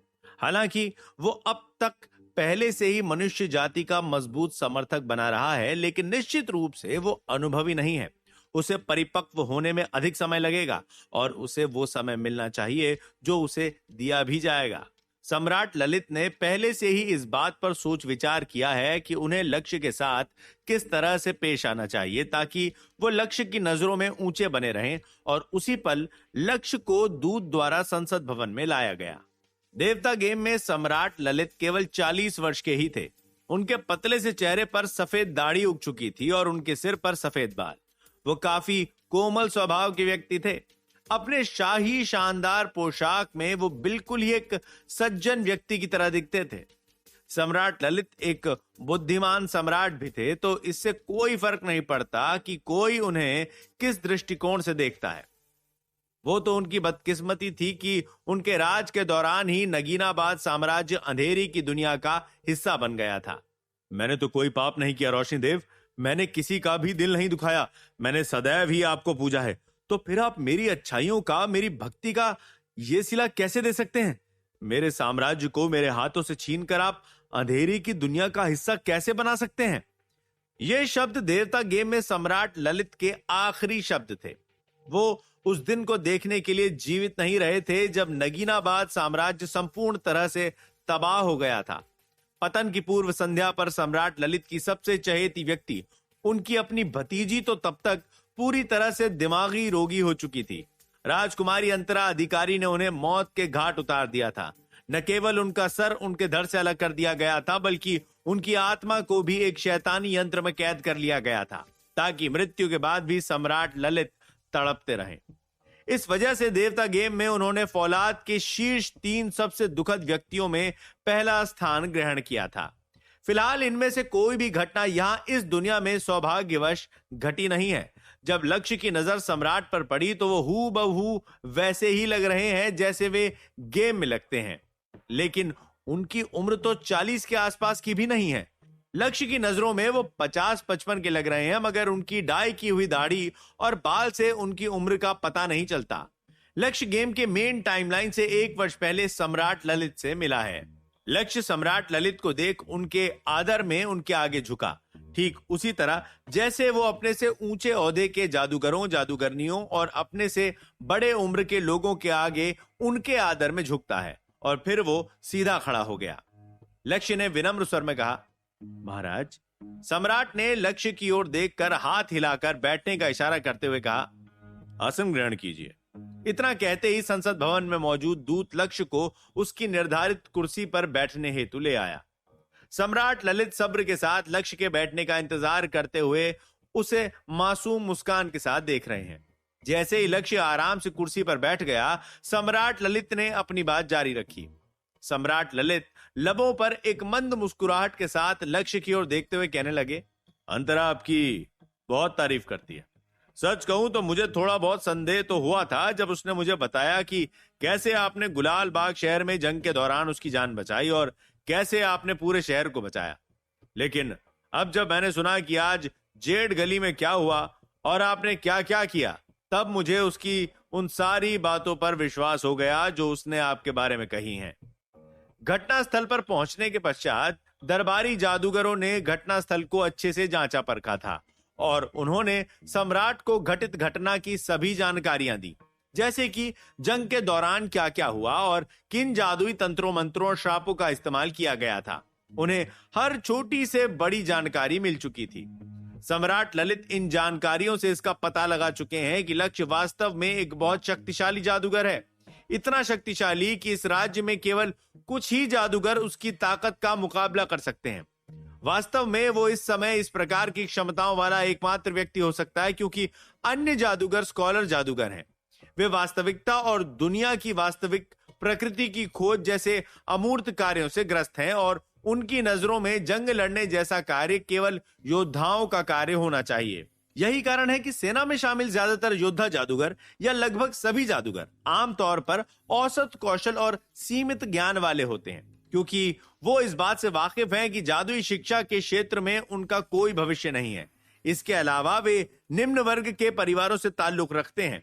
इन जादूगरों को विद्वान जादूगरों द्वारा नीचे दृष्टिकोण से देखा जाता है और इस वजह से युद्ध लड़ने वाले जादूगर आमतौर पर खुद को कम सम्मान देते हैं। सम्राट ललित बखूबी वाकिफ हैं कि राज्य में यदि लक्ष्य जैसा दूसरा जादूगर उन्हें मिला तो उन्हें अविश्वसनीय रूप से इस बात पर काफी आश्चर्य होगा, क्योंकि लक्ष्य में न केवल योद्धा जादूगर बनने की क्षमता है, बल्कि उसमें तो स्कॉलर जादूगर बनने के भी लक्षण हैं और वो इन दो विकल्पों में से कोई भी विकल्प चुनने हेतु स्वतंत्र है। इस संबंध में सम्राट ने अनुमान लगाया कि प्रलयगंज के डार्क एल्व्स भी इन्हीं समस्याओं का सामना कर रहे होंगे। हालांकि उनके मुकाबले नगीनाबाद राज्य की परिस्थिति काफी गंभीर है। इस वजह से ही सम्राट ललित ने उत्तरी दिशा में जादूगरों की टुकड़ी में लक्ष्य को सेनापति का पद सौंपने का निर्णय लिया था। इस दौरान लक्ष्य इस सोच में गुम है कि सम्राट ललित उससे क्यों मिलना चाहते हैं। लक्ष्य सम्राट ललित की ओर सम्मान पूर्वक भावना से देखते हुए विनम्र स्वर में कहने लगा, मैंने केवल अपना कर्तव्य निभाया है महाराज। सम्राट ललित लक्ष्य की ओर देखकर कहने लगे, चूंकि आपने अपना कर्तव्य निभाया है तो अब आपके प्रति कर्तव्य निभाने की बारी मेरी है। उसके बाद उन्होंने भवन में मौजूद सेवकों में से एक का नाम पुकारा, अदर।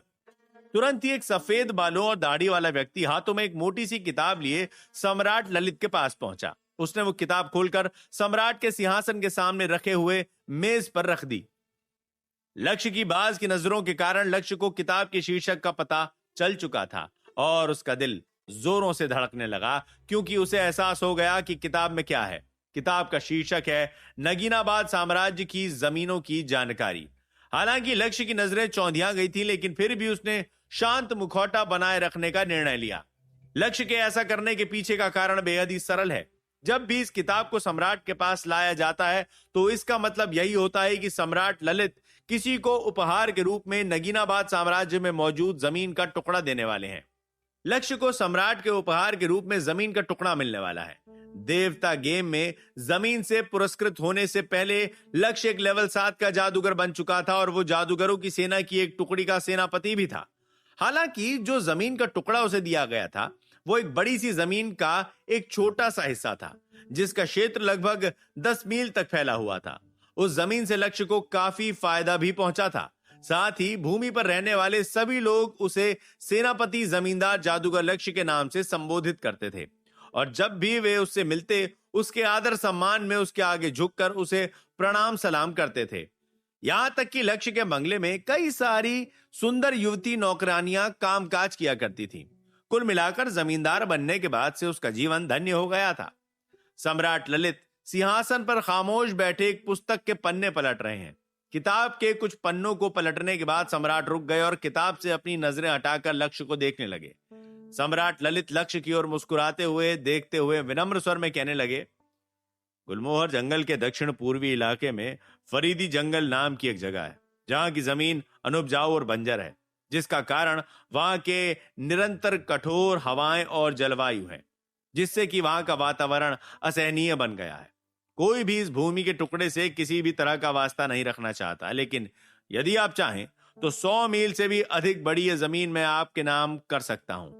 जैसे ही सम्राट ने लक्ष्य के सामने जमीन का प्रस्ताव रखा, हुमैरा अपने विचारों को प्रकट करने से खुद को रोक नहीं पाई हुमैरा फौरन ही खड़ी हुई और सम्राट की ओर देखकर विनम्रता से कहने लगी, महाराज, मेरी दखलंदाजी की गुस्ताखी को माफ और नजरअंदाज कीजिएगा, लेकिन ये कैसा न्याय है कि आप एक साम्राज्य के प्रति वफादारी निभाने और बिना किसी स्वार्थ के अपने कर्तव्य का पालन करने वाले व्यक्ति को भेंट में एक बंजर जमीन दे रहे हैं। हुमैरा इस बात से बहुत खुश थी कि सम्राट लक्ष्य को जमीन से पुरस्कृत करने जा रहे हैं। वो बखूबी जानती है कि इस तरह से पुरस्कार केवल सर्वश्रेष्ठ व्यक्तियों को दिए जाते हैं, खासकर उन्हें जिन्होंने सेना में असाधारण योगदान दिया है। लक्ष्य ने गुलाल बाग शहर को बचाया था। हाई एल्फ राजकुमार प्रदीप रुद्राक्ष को बचाकर राज्य की सेना के प्रति लक्ष्य ने अपना महान सैन्य योगदान दिया है। चूंकि सम्राट ने लक्ष्य के योगदान और उपलब्धियों के लिए उसे पुरस्कृत करने का निर्णय लिया ही था, तो हुमैरा के अनुसार लक्ष्य को एक बंजर जमीन के बदले कम से कम कुछ सभ्य दिया जाना चाहिए, जिससे कि उसका लाभ हो या ना हो, लेकिन उसका नुकसान नहीं होना चाहिए। और स्वाभाविक रूप से बंजर जमीन पाकर लक्ष्य को नुकसान ही पहुंचेगा। फरीदी जंगल नगीनाबाद राज्य की एक कुख्यात उजाड़ बंजर जमीन है।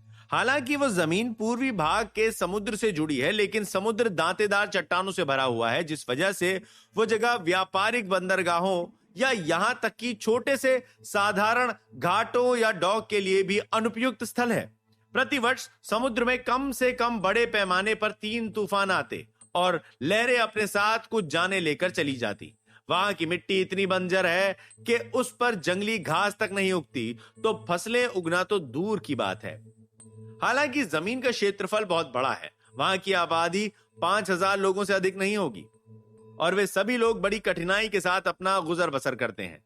वास्तव में लुटेरे, डाकू और भगौड़े भी, जिनके पास कहीं जाने का कोई विकल्प नहीं होता, वे भी वहां जाने से हिचकते हैं। मगर फिर भी उनमें से भी कुछ व्यक्ति जो अत्यंत शातिर होते हैं या वे लोग जो जिंदगी से अत्यंत हताश होते हैं, वे ही इस भयानक स्थान पर पहुंच जाते हैं। सम्राट ललित हुमैरा के विरोध के जवाब में बेबस नजर आकर, कंधे उचकाकर, हाथ फैलाकर कभी हुमैरा को देखते तो कभी लक्ष्य को। सम्राट ललित हुमैरा की ओर देखकर विनम्रता के साथ कहने लगे, माफ करना मीरा, मैं मजबूर हूं।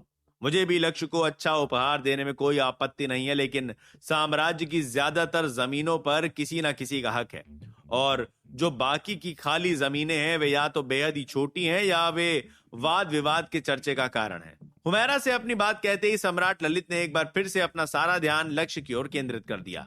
सम्राट ललित लक्ष्य की ओर देखकर विनम्र स्वर में कहने लगे, इस प्रस्ताव के बारे में आपकी क्या राय है लक्ष्य जी?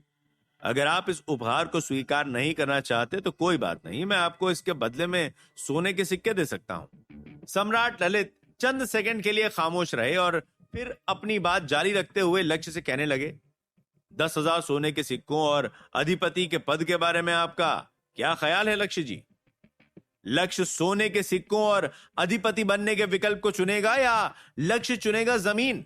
सम्राट ने लक्ष्य को ऐसी जमीन क्यों देनी चाहिए? आगे की कहानी जानने के लिए सुनते रहिए रोमांच और खतरे से भरी कहानी ट्रैप्ड इन वीडियो गेम, सिर्फ पॉकेट एफएम पर।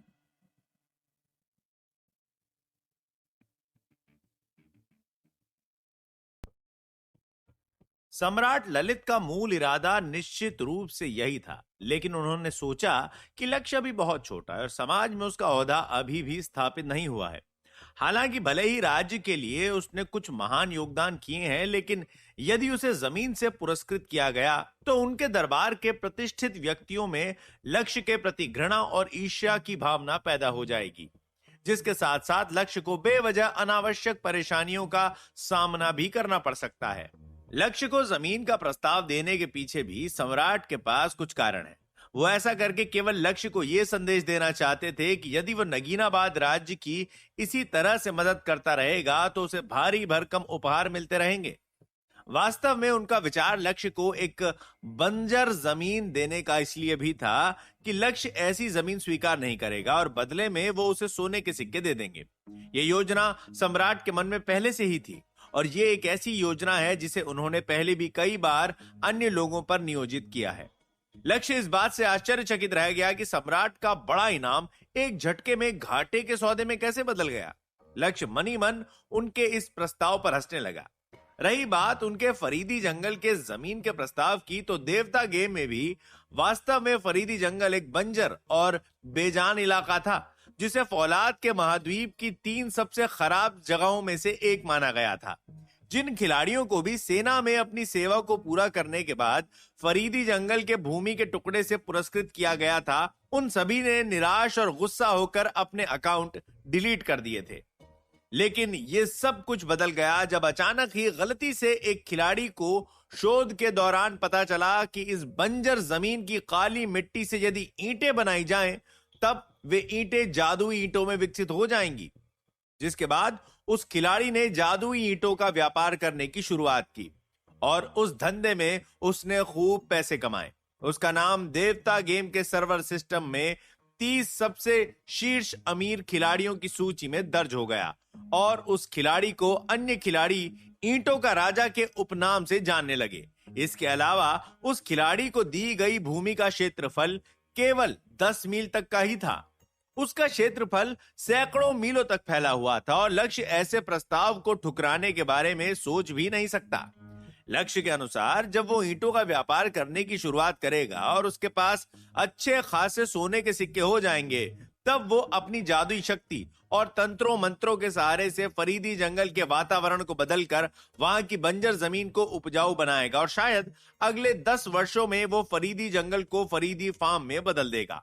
हालांकि भले ही लक्ष्य पुरस्कार स्वीकार करने के लिए उत्सुक है, लेकिन उसने अपने उत्साह को छुपा लिया और सम्राट से बातचीत करने और सवाल जवाब करने के लिए उसने अपनी चुप्पी तोड़ी।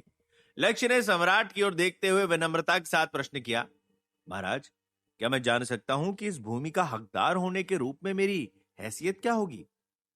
लक्ष्य का प्रश्न सुनकर सम्राट ललित दंग रह गए। उन्होंने सोचा नहीं था कि लक्ष्य इस बेकार जमीन को स्वीकार करेगा। उन्होंने लक्ष्य के प्रश्न पर कुछ सोच विचार किया और अंत में एक नतीजे पर पहुंचे। चूंकि लक्ष्य इस बंजर भूमि को पाने की इच्छा रखता है, तो उन्होंने उसे वो जमीन देने का निर्णय ले लिया। सम्राट ललित लक्ष्य की ओर हंसते हुए देखकर कहने लगे, बेहद ही चतुर लड़के हैं आप निश्चित रूप से एक सामान्य व्यक्ति के रूप में जमीन के मालिक नहीं बन सकते। तो अगर मैं आपको अधिपति का पद सौंपकर इस जमीन का मालिक बनाऊं, तब आपको कैसा लगेगा? लक्ष्य ने सम्राट की ओर देखते हुए विनम्रता के साथ दूसरा प्रश्न किया, महाराज, मैं काफी सम्मानित महसूस करूंगा, लेकिन क्या मैं जान सकता हूं कि क्या जमीन का मालिकाना अधिकार और अधिपति का पद वंशानुगत होगा? लक्ष्य के दूसरे प्रश्न को सुनकर ही सम्राट ललित अचंभित हो गए और उनकी आंखें स्वाभाविक रूप से बड़ी हो गईं। वो मन ही मन सोचने लगे कि लक्ष्य एक लोभी युवक है। हालांकि यह सच है कि लक्ष्य ने वास्तव में एक महान योगदान दिया है, लेकिन सम्राट की नजरों में लक्ष्य इतने बड़े पुरस्कार के लिए पर्याप्त रूप से सक्षम नहीं है। सम्राट ने केवल अपनी उदारता दर्शाने और लक्ष्य को अच्छा काम करते रहने के लिए प्रोत्साहित करने हेतु ही उसके सामने अधिपति का पद और जमीन के टुकड़े का प्रस्ताव रखा था। उन्होंने ये कभी नहीं सोचा था कि लक्ष्य इतना लालची निकलेगा कि उसके लिए भूमि का मालिक बनना और अधिपति का पद पाना पर्याप्त नहीं होगा, और न ही उन्होंने ये सोचा था कि वो इतना साहसी होगा कि वो उनसे जमीन और पद की वंशानुगत अधिकार की मांग कर बैठेगा। चूंकि सम्राट ललित समझ गए कि उनका दांव उन पर ही भारी पड़ गया है, तो उनके पास लक्ष्य की मांग को पूरा करने के अलावा दूसरा कोई विकल्प नहीं बचा। उनकी नजर में वैसे भी फरीदी जंगल की जमीन बंजर जमीन है, जिससे किसी को भी कोई फायदा नहीं होने वाला है। लक्ष्य को केवल अधिपति के पद से सम्मान मिलेगा, मगर जमीन से कोई फायदा नहीं पहुंचेगा। तो यदि वो इस पूरे पुरस्कार को इस हिसाब से देखे, तो भी वो ही फायदे में रहेंगे। सम्राट ललित लक्ष्य की ओर मुस्कुराकर देखकर कहने लगे, अवश्य आपकी जमीन और अधिपति का अधिकार दोनों ही वंशानुगत होंगे, जिससे कि आप इन्हें भविष्य में अपने होने वाले बेटों को सौंप सकेंगे और वो अपने बेटों और आपके पोतों को।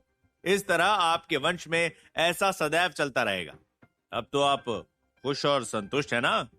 लक्ष्य सम्राट के प्रश्न का उत्तर देने ही वाला था कि अचानक ही उसके बगल में बैठी हुई हुमैरा ने उसकी बांह के भाग के कपड़े के हिस्से को खींचा और उससे कुछ भी कहने से टोक दिया।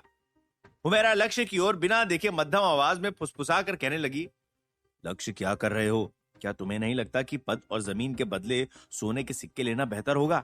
जमीन का वो हिस्सा किसी भी काम का नहीं है, उल्टा वो जमीन तुम्हारे लिए एक बोझ बन जाएगी। चाहे कितनी ही कोशिश क्यों न की जाए, जादुई शक्ति से भी उस जमीन को लाभदायक नहीं बनाया जा सकता। हुमैरा लक्ष्य की भलाई करने के इरादे से उसे सही निर्णय लेने में मदद करने की कोशिश कर रही है, क्योंकि उसकी नजर में लक्ष्य घाटे का विकल्प चुन रहा है। मगर फिर भी हुमैरा के अच्छे सुझाव पर लक्ष्य ने कोमल रूप से अपनी गर्दन को नहीं के इशारे में हिला दिया। लक्ष्य ने हुमैरा की ओर देखकर विनम्रता से फुसफुसाकर कहा, सोने के सिक्के कुछ ही दिनों में खर्च हो जाएंगे, उसके बदले मैं जमीन लेना चाहूंगा। हुमैरा के साथ इस मुद्दे पर छोटी सी बातचीत करते ही लक्ष्य अपनी कुर्सी से उठ गया और सम्राट की ओर देखकर विनम्रता के साथ उत्साहित होकर कहने लगा, महाराज, आपके पुरस्कारों के लिए बहुत बहुत धन्यवाद। मैं आपकी उदारता का प्राप्तकर्ता बनकर बेहद प्रसन्न और सम्मानित महसूस कर रहा हूं। सम्राट ललित हंसते हुए लक्ष्य की ओर देखकर कहने लगे, आपको प्रसन्न देखकर मैं भी काफी प्रसन्न हूं। इस पल सम्राट की नजरों में लक्ष्य केवल एक भोला भाला नौजवान रईस है जिसने दुनिया नहीं देखी है। वो जादू के क्षेत्र में असाधारण रूप से प्रतिभाशाली हो सकता है, लेकिन सम्राट को लगा कि व्यवहारिक मामलों में उसका ज्ञान बेहद सीमित है और ऐसा भी कहा जा सकता है कि सांसारिक मामलों के प्रति लक्ष्य अनभिज्ञ है। बेशक जमीन का मालिक होना एक अच्छी बात है, लेकिन ये इस बात पर भी निर्भर करता है कि एक व्यक्ति किस तरह की जमीन का मालिक है और उसकी जमीन का स्थान कहां है। फरीदी जंगल जैसे स्थान पर भूमि के टुकड़े का मालिक बनने का मतलब है कि व्यक्ति के पास जमीन हो या ना हो, इससे कोई फर्क नहीं पड़ता। लेकिन ये उतनी बुरी बात भी नहीं है। सम्राट ललित को ऐसे प्रतिभाशाली और सक्षम जादूगर पसंद है जिन्हें नियंत्रित करना आसान हो, और उनकी नजर में लक्ष्य भी उन्हीं में से एक है। ऐसे जादूगर भविष्य में न जाने किस तरह से उनके काम आने की क्षमता रखते हैं, मगर इतना तय है कि वे उनके काम जरूर आएंगे। सम्राट ललित लक्ष्य की ओर मुस्कुराकर देखते हुए विनम्रता के साथ कहने लगे, चलिए ठीक है, तो फिर आपके पुरस्कार का मामला यहीं समाप्त होता है। अब आप शीघ्र ही विद्यालय लौट जाएं। मैं जल्द ही आपको घोषणा पत्र और जमीन के कागजात भेजूंगा। रहा सवाल पुरस्कार समारोह का, तो शुभ दिन मिलते ही आपको इसके बारे में भी खबर भेज दी जाएगी। चूंकि लक्ष्य को केवल अधिपति की उपाधि से सम्मानित किया गया है, तो इस समारोह में अधिक तैयारी करने की जरूरत नहीं पड़ेगी और यहां मौजूद चंद लोग ही इस पुरस्कार समारोह को वैध बनाने के लिए पर्याप्त हैं। लक्ष्य सम्राट की ओर देखकर विनम्रता से कहने लगा, महाराज, मैं आपकी इस उदारता और दयालुता का सदैव ही आभारी रहूंगा। एक बार फिर से मुझे सम्मानित करने के लिए धन्यवाद। सम्राट ललित लक्ष्य की ओर देखते हुए मुस्कुराकर विनम्र अंदाज में कहने लगे, नौजवान जादूगर लक्ष्य मिश्रा जी, ये आपको प्रोत्साहित करने हेतु केवल मेरा एक तरीका है। मुझे आशा है कि एक दिन आप नगीनाबाद साम्राज्य का नाम रोशन करेंगे। आप इस साम्राज्य के गौरव का प्रतीक बनेंगे। यह प्रोत्साहन के वो सामान्य शब्द है जो सम्राट ललित हर उस युवा से कहते चले आए हैं जिनमें उन्होंने थोड़ी बहुत भी क्षमताएं देखी थीं। वास्तव में उन्होंने ये शब्द पहले भी कई बार कहे हैं, जिसकी वजह से वे शब्द हार्दिक के बजाय लगभग एक यांत्रिक प्रतिबिंब बन चुके हैं। फिर भी जब भी भविष्य में वो इस सटीक क्षण को याद करेंगे कि जब नगीनाबाद साम्राज्य की सुरक्षा खतरे में पड़ी थी, तब एक लक्ष्य नाम के युवा जादूगर ने साम्राज्य को बचाया था, तो उनका हृदय लक्ष्य के प्रति कृतज्ञता से भर जाएगा और तब उस समय वो अपने इस अतीत में लिए गए निर्णय पर अपने आप को धन्यवाद कहेंगे। लक्ष्य और हुमैरा राजघराने को छोड़कर सराय पहुंचे और हुमैरा फौरन ही सराय से विद्यालय के लिए निकल गई ताकि वो जेड गली के हमले के बारे में डीन साहब को विस्तार पूर्वक रूप से जानकारी दे पाए। रही बात लक्ष्य की, तो वो फिलहाल केवल एक जादूगर है और इस समय किसी पद पर नहीं है, इसीलिए उसे जल्दबाजी में कहीं जाने की आवश्यकता नहीं है। कारणवश लक्ष्य ने सम्राट द्वारा घोषणा पत्र और जमीन के दस्तावेज मिलने तक इसी शहर और सराय में ठहरने का फैसला किया। हाल ही में डार्क एल्व्स द्वारा किए गए हमले के बावजूद भी जादूगरों का मेला रुका नहीं, और तो और इस घटना के कारण मेले की भीड़ में अच्छी खासी बढ़ोतरी हुई और कई सारे लोग घटना के प्रभाव को देखने हेतु घटना स्थल पर आने जाने लगे। चूंकि मेला रुका नहीं था, तो जाने से पहले हुमैरा ने लक्ष्य की जादुई छड़ी मशाल को उसके द्वारा बनाए गए अन्य जादुई उपकरणों, हथियारों और शस्त्रों के साथ जेड गली के किसी स्टॉल में रखवा दिया था। लक्ष्य को पूरा भरोसा है कि जल्द ही कोई ना कोई उन्हें खरीदेगा। लक्ष्य ने काले पोशाक वाली महिला, जिसके नाम से वो अनजान है, उसके लिए ब्रेसलेट बनाने के कार्य में अपना सारा समय सराय के कमरे में ही रहकर गुजारा। उसने महल में ब्रेसलेट के डिजाइन पर कुछ स्केच तैयार तो कर लिए थे, लेकिन उन्हें बेहतर बनाने के कार्य में उसे एक और दिन का समय लगा, जिसके बाद दूसरे दिन की अगली सुबह वो ब्रेसलेट तैयार करने के कार्य में तल्लीन हो गया। लक्ष्य के पास बेहतरीन सामग्रियां मौजूद हैं, थोरियम, सोना और अग्निमणि। साथ ही उसके इस कार्य में कोई उसे तंग भी नहीं करने वाला है। इसीलिए लक्ष्य ने अपना सारा ध्यान हाई क्वालिटी के ब्रेसलेट के जटिल स्ट्रक्चर और पैटर्न में श्राप को स्टोर करने के प्रति समर्पित कर दिया। जैसे जैसे समय बीतता गया, लक्ष्य अपने काम में और अधिक व्यस्त होता चला गया और उसे इस कार्य में आनंद आने लगा। इस समय वो इस कार्य के अलावा दुनिया की कोई दूसरी चीज नहीं करना चाहता है। संपूर्ण प्रक्रिया पूरे 3 दिनों तक चली, जिसके बाद लक्ष्य सफलतापूर्वक रूप से एक सुंदर आग के गोले के ब्रेसलेट को तैयार करने में सफल रहा। ब्रेसलेट की मुख्य बॉडी सोने से बनी हुई है और ब्रेसलेट पर लगी लकीरें माना कंडक्टिंग रेखाएं हैं, जिन्हें उसने थोरियम से बनाया है। अग्निमणि का उपयोग उसने नोड्स के रूप में किया, जिससे कि ब्रेसलेट जादुई यंत्र बन गया। क्या कभी लक्ष्य और इलियाना मिलेंगे? सम्राट के द्वारा कब मिलेगा लक्ष्य को उसके उपहारों का पत्र और दस्तावेज? आगे की कहानी जानने के लिए सुनते रहिए रोमांच और खतरे से भरी कहानी ट्रैप्ड इन वीडियो गेम, सिर्फ पॉकेट एफएम पर।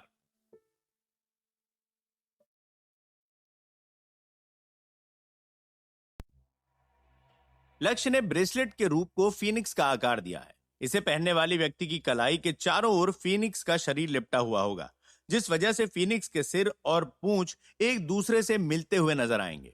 फीनिक्स आग की लपटों में जलकर मरने और अपनी राख से फिर से पैदा होने के लिए जाना जाता है। इसलिए लक्ष्य ने आग के गोले के श्राप को ब्रेसलेट में स्टोर करने के लिए यह उपयुक्त डिजाइन चुना था।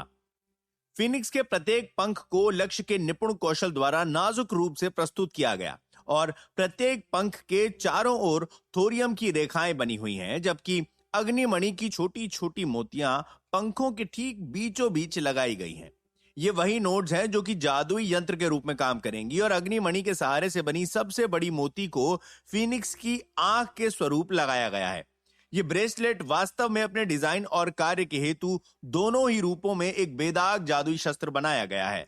फीनिक्स की आंख के रूप में जिस अग्निमणि से बनी मोती का इस्तेमाल किया गया है, वो पंखों पर लगे मोतियों के नोट से काफी अलग हैं। पंखों पर अग्निमणि से बने जो छोटे छोटे मोती नोट स्वरूप लगे हुए हैं, उनकी सतह को लक्ष्य ने खुरदुरा और नुकीला बनाया है, जिससे कि वे मोतियां रोशनी की किरणों के रिफ्लेक्शन के कारण उन्हें नाचती और चमकती रोशनी की किरणों के रूप में दर्शाती हैं। वहीं दूसरी तरफ आंखों पर लगी मोती की सतह को लक्ष्य ने चिकना कर दिया और उसका आकार आंसू स्वरूप है, जिससे कि मोती से बनी आंख काफी करिश्माई नजर आती है।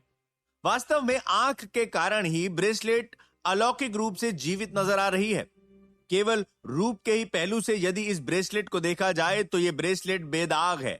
यदि ब्रेसलेट की कार्य क्षमता की बात की जाए तो लक्ष्य ने 2 उपयोगी सुप्रीम जादुई स्किल के मिश्रण के सहारे से लेवल 4 के श्राप आग के गोले को मॉडिफाई करके ब्रेसलेट में स्टोर कर दिया, जो कि इस ब्रेसलेट को अनुनाद और सटीक बनाती है।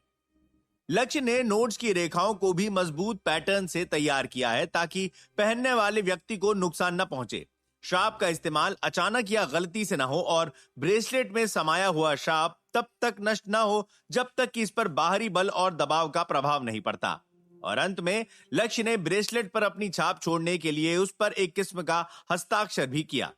यद्यपि यह केवल एक उपहार है, लेकिन फिर भी उसने सोचा कि अपने काम पर अपने हस्ताक्षर छोड़ना महत्वपूर्ण है, क्योंकि प्रत्येक जादूगर द्वारा तैयार किया गया जादुई उपकरण, शस्त्र और हथियार एक एन्चेंटमेंट जादूगर के रूप में उनके गर्व के स्रोत को दर्शाता है। इसलिए लक्ष्य ने अपना हस्ताक्षर ब्रेसलेट के अंदरूनी हिस्से में छोड़ दिया, जिससे कि इसे पहनने के बाद उसका हस्ताक्षर छुपा रहेगा। ब्रेसलेट के तैयार होते ही लक्ष्य का हृदय गर्व से भर गया। एक पल को लक्ष्य को ऐसा भी लगा कि ये ब्रेसलेट उसे किसी को नहीं देना चाहिए, मगर फिर लक्ष्य ने इस ख्याल को अपने मन में दबा लिया। उसने ब्रेसलेट संभाल कर एक तरफ रखा और फिर मेज पर रखे हुए जादुई सामग्रियों को देखने लगा। ब्रेसलेट तैयार करने के बाद उसके पास कुछ 1 आउंस थोरियम, 3 आउंस सोना और अग्निमणि के 15 छोटे मोती बचे हुए हैं। इन सभी सामग्रियों को देखने के पश्चात ही लक्ष्य ने सोचा कि वो इनका इस्तेमाल भविष्य में किसी अन्य कारीगरी करने के कार्य के दौरान करेगा। इस क्षण लक्ष्य को इस बात का अंदाजा हुआ कि जादुई उपकरणों को तैयार करने वाले जादूगर कितने सोने के सिक्के कमा सकते हैं। उसने काफी समय से पनप रहे अपने मन के ख्याल को तभी अपने दिलो दिमाग से निकाल दिया कि हुमैरा इतने कीमती जादुई सामग्रियों का बंदोबस्त करने के बावजूद भी जादुई उपकरणों की कारीगरी से इतने सोने के सिक्के कैसे कमा सकती है। क्योंकि लक्ष्य को इस सवाल का जवाब अब मिल चुका था, बची हुई सामग्रियों को बेचकर भी सोने के सिक्के कमाए जा सकते हैं। चूंकि अब लक्ष्य के ब्रेसलेट का कार्य संपूर्ण रूप से हो चुका था, तो लक्ष्य अब इस ब्रेसलेट को पहनने वाली महिला का बेसब्री से इंतजार करने लगा। उसे पूरा भरोसा है कि रहस्यमयी नकारात्मक जादूगरनी जल्द ही उससे मिलने आएगी। कारणवश वो कमरे में ही रहा और उसने अपना समय किताब पढ़ते हुए गुजारा। जैसे ही उसके पास कुछ खाली समय बचा, उसने सोचा कि क्यों ना वो उस उपहार को जांचे परखे जो उसे हाई एल्फ राजकुमार से मिला था। लक्ष्य ने फौरन ही उस उपहार को अपने पेंडेंट से बाहर निकाला और जैसे ही उसने लकड़ी से बने छोटे से खूबसूरत बक्से को खोला, वो आश्चर्य में पड़ गया। बक्से के भीतर एक सफेद रंग का चिकना सा पत्थर है जिसका आकार अंगूठे जितना होगा। लक्ष्य ने इस उपहार को देख मन ही मन चकित स्वर में कहा, राजकुमार ने मुझे एक छोटा सा पत्थर दिया है। आखिर इस पत्थर में ऐसी क्या ही खास बात होगी? कहीं राजकुमार ने मेरे साथ कोई घटिया मजाक तो नहीं किया? ऐसे पत्थर तो भारी मात्रा में समुद्र किनारे मिल जाते हैं। मगर फिर भी लक्ष्य ने सोचा कि वो इस पत्थर को जांचेगा और जैसे ही उसने इस पत्थर को हाथ में थामा, अचानक ही उसे गेम के सर्वर सिस्टम पर एक नोटिफिकेशन दिखा, जिसे सुन और पढ़कर वो और अधिक दंग रह गया। सफेद पत्थर अविनाशी, गुणवत्ता अज्ञात, प्रभाव अज्ञात। पत्थर से जुड़ी जानकारी मिलने के बाद कम से कम लक्ष्य को इस पत्थर के बारे में एक सच्ची बात का पता तो चल ही गया कि यह पत्थर अविनाशी है, क्योंकि थोड़े समय पहले जब लक्ष्य इस पत्थर को जांच परख रहा था, तब उसे इस पत्थर से माना की बहती प्रवाह का एहसास नहीं हुआ था।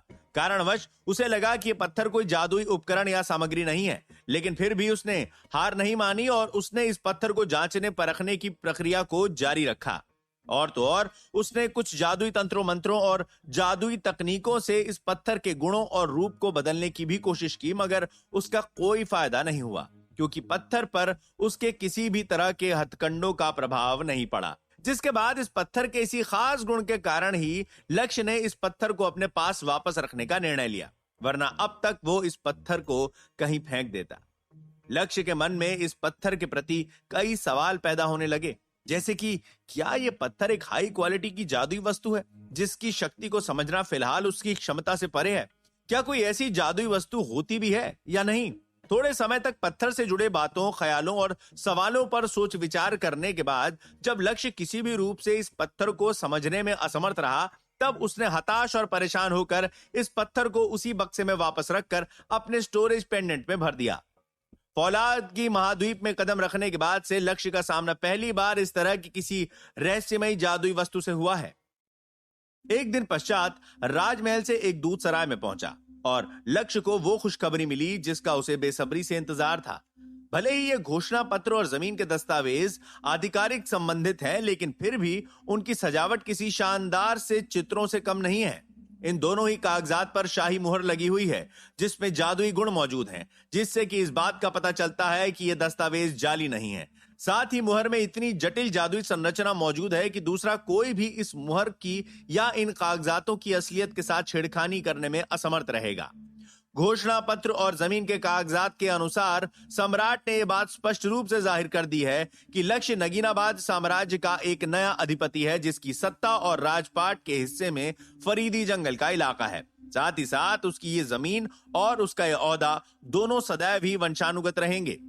जमीन के कागजात पर स्पष्ट रूप से फरीदी जंगल के दक्षिण पूर्वी और उत्तर पश्चिमी किनारों की सीमा रेखाओं को चिन्हित किया गया है, जिससे कि इस बात का पता चल जाए कि लक्ष्य के हिस्से में कहां से लेकर कहां तक की जमीन आती है, ताकि भविष्य में कभी भी यह इलाका वाद विवादों के चर्चे में ना आए।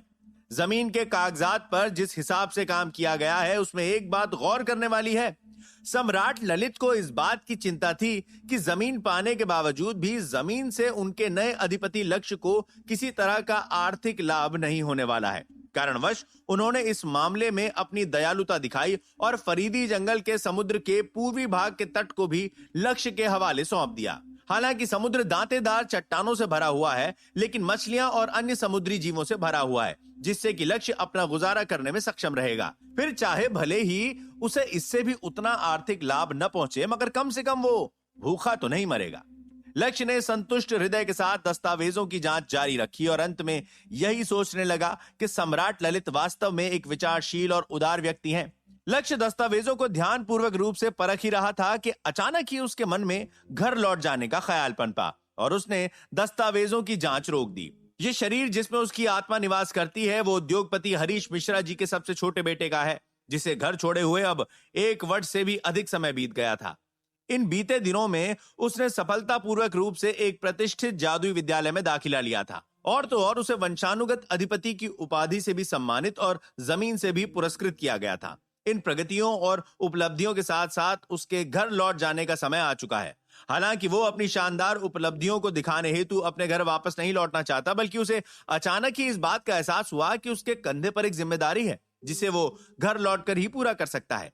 लक्ष्य को अपने पिता की कोई चिंता नहीं है। वो तो एक उद्योगपति हैं जिनका ख्याल रखने के लिए उनके घर में नौकर चाकर, उनके बाल बच्चे मौजूद हैं और शायद बच्चों के बच्चे भी मौजूद होंगे। लक्ष्य को जिस व्यक्ति की चिंता है वो दरअसल उसकी माताश्री हैं। लक्ष्य की माताश्री उसके पिता की पहली नहीं बल्कि दूसरी पत्नी है। लक्ष्य के पिता हरीश मिश्रा जी की पहली अर्धांगिनी का देहांत तो दूसरे बेटे को जन्म देते समय हो गया था, जिसके बाद हरीश मिश्रा जी अकेले पड़ गए।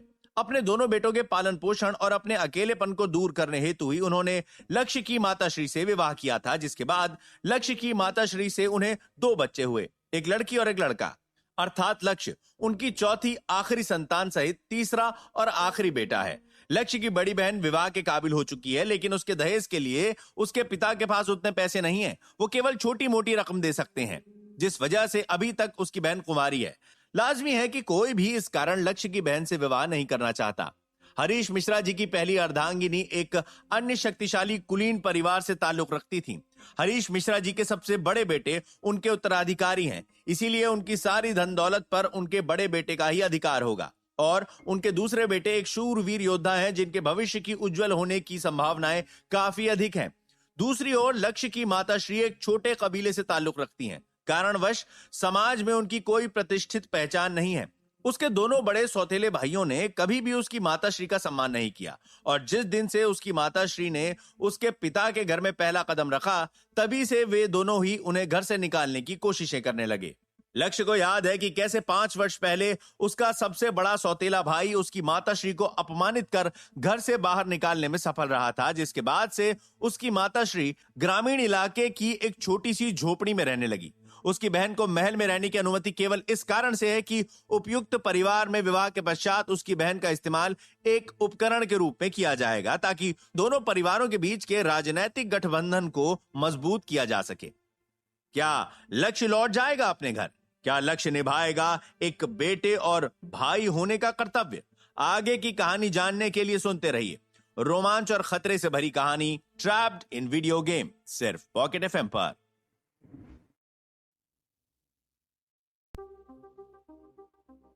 मिश्रा परिवार इन्हीं तरह के मुश्किल हालातों से गुजर रहा है और लक्ष्य को परिवार के मामले में टांग अड़ाकर चीजें ठीक करने की कोई इच्छा नहीं है।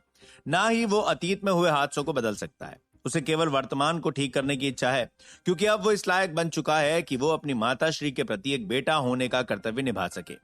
लक्ष्य से ये बात गवारा ना हुई कि अब जब वो कुछ परिस्थितियों को सुधार सकता है, तब भी उसके जीते जी उसकी माताश्री बिना किसी देखरेख के एक छोटी सी झोपड़ी में अपनी बाकी की बची कुची जिंदगी इस बदतर हालात में गुजारे।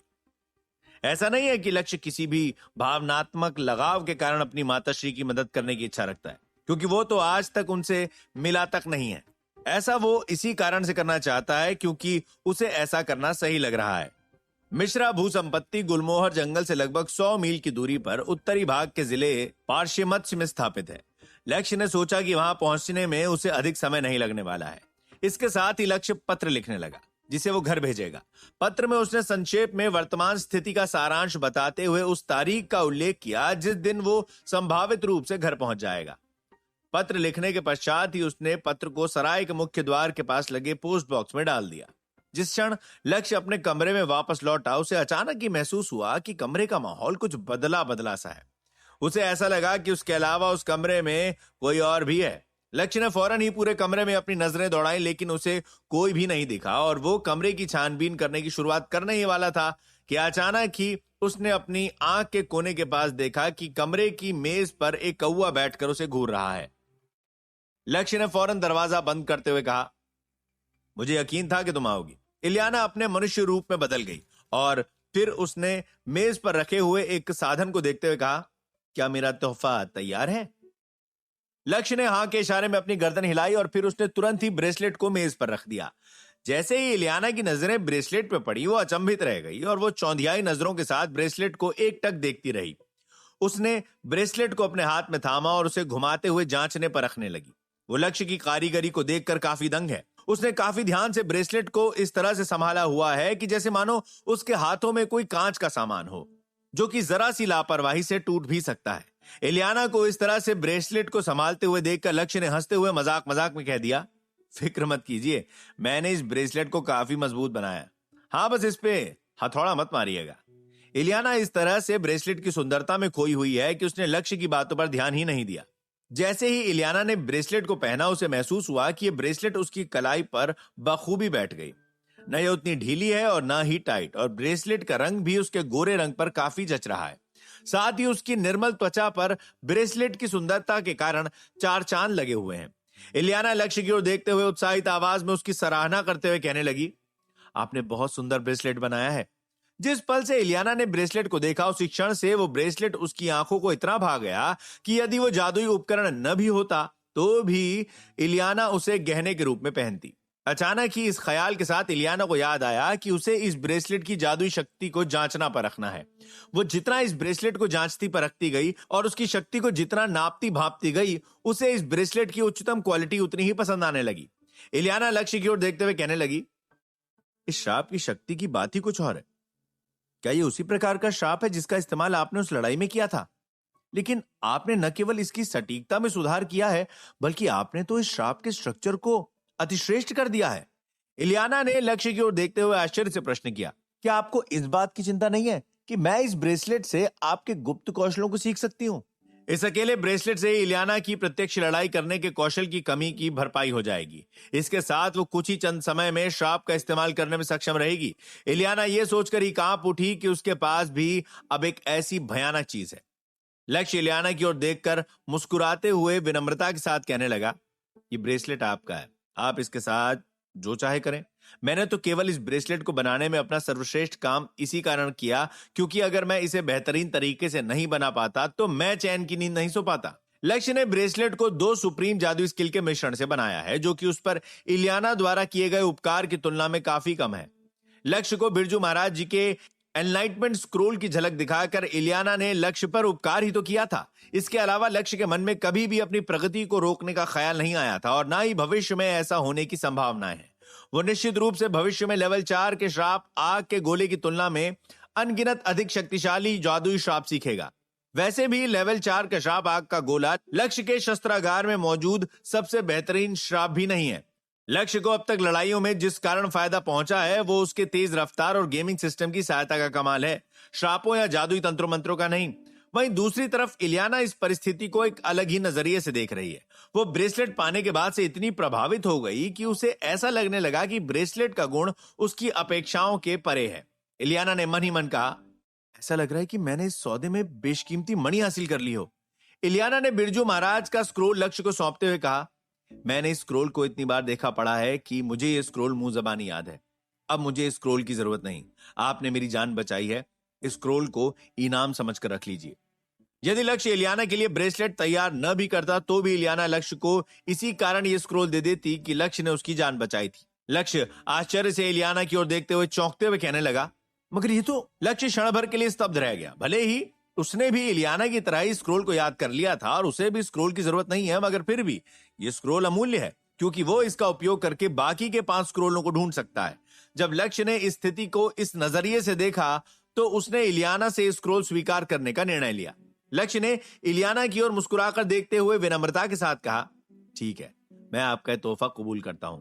इस तोहफे के लिए आपका बहुत बहुत धन्यवाद। इलियाना ने भारी मन के साथ अपना सर हाँ के इशारे में हिलाया। यह स्क्रोल उसकी सबसे कीमती संपत्ति थी जो पिछले 30 वर्षों से उसके पास थी। वो इस बात से थोड़ा दुखी है कि इतने वर्षों के बाद उसे इस स्क्रोल से अलग होना पड़ रहा है। साथ ही अब वो अपना विचार भी नहीं बदल सकती क्योंकि अब उसके लिए काफी देर हो चुकी है। इसलिए उसने एक गहरी सांस ली और अपनी भावनाओं को नियंत्रित कर लिया। इलियाना ने लक्ष्य की ओर देखकर गंभीरता के साथ कहा, वैसे आपको वो महिला डार्क एल्फ तलवारबाज योद्धा तो याद ही होगी जो आपसे डरकर भाग गई थी। लक्ष्य इलियाना के इस प्रश्न से काफी चौंका और उसकी ओर देखते हुए कहने लगा, हाँ, ये भी कोई भूलने की बात है। इलियाना लक्ष्य की ओर देखकर कहने लगी, इस समय वो मेरे कब्जे में है। लक्ष्य इलियाना की ओर देखकर चौंकते हुए कहने लगा, क्या? कहां है वो? इलियाना लक्ष्य की ओर देखते हुए कहने लगी, आप संपत्ति शहर से निकलकर ईस्ट कोव जादुई विद्यालय की ओर बढ़ते रहिएगा। मैं आपसे रास्ते में मिलूंगी। इस बात का खास ध्यान रखिएगा कि कोई आपका पीछा न कर पाए। इस समय उस महिला को GMEF 3 के लोग पागलों की तरह ढूंढ रहे हैं। लक्ष्य ने इलियाना की ओर देखते हुए कहा, ठीक है, मैं आपकी बात समझ गया। इलियाना कौवे का रूप धारण कर लक्ष्य के कमरे से निकल गई। उसके जाने के कुछ समय बाद लक्ष्य भी सराय से निकल गया। सराय से बाहर निकलते ही उसने शहर से बाहर निकलने के लिए तांगे का बंदोबस्त किया।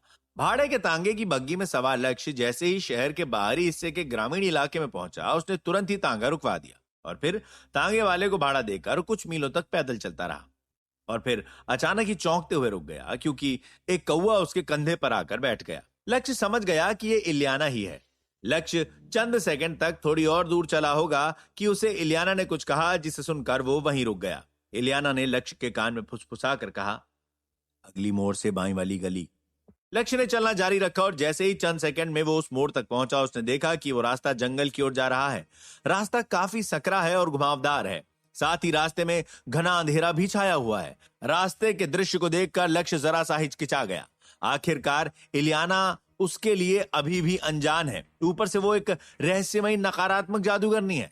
लक्ष्य को ऐसा महसूस हुआ कि जिस महिला से वो अपरिचित है, उसके साथ ऐसे रास्ते पर जाना क्या सही रहेगा, क्योंकि इस बात की संभावना अधिक है कि यदि इलियाना उसे कोई हानि पहुंचाना चाहती है तो कहीं उस कार्य को पूरा करने के लिए ये सब इलियाना की कोई चाल हुई, तब वो क्या करेगा। हालांकि लक्ष्य ने जल्द ही इस विचार को बेतुका समझकर खारिज कर दिया। उसने इस विचार के तर्क में यह सोचा कि यदि इलियाना का इरादा उसे मारने का होता या वो उसे कोई हानि पहुंचाना चाहती, तो वो उसी दिन इस कार्य को पूरा कर सकती थी जब वो अकेले 3 डार्क एल्व्स के साथ लड़ने में व्यस्त था। इसके अलावा इलियाना उसे बिरजू महाराज जी का स्क्रोल भी नहीं देती।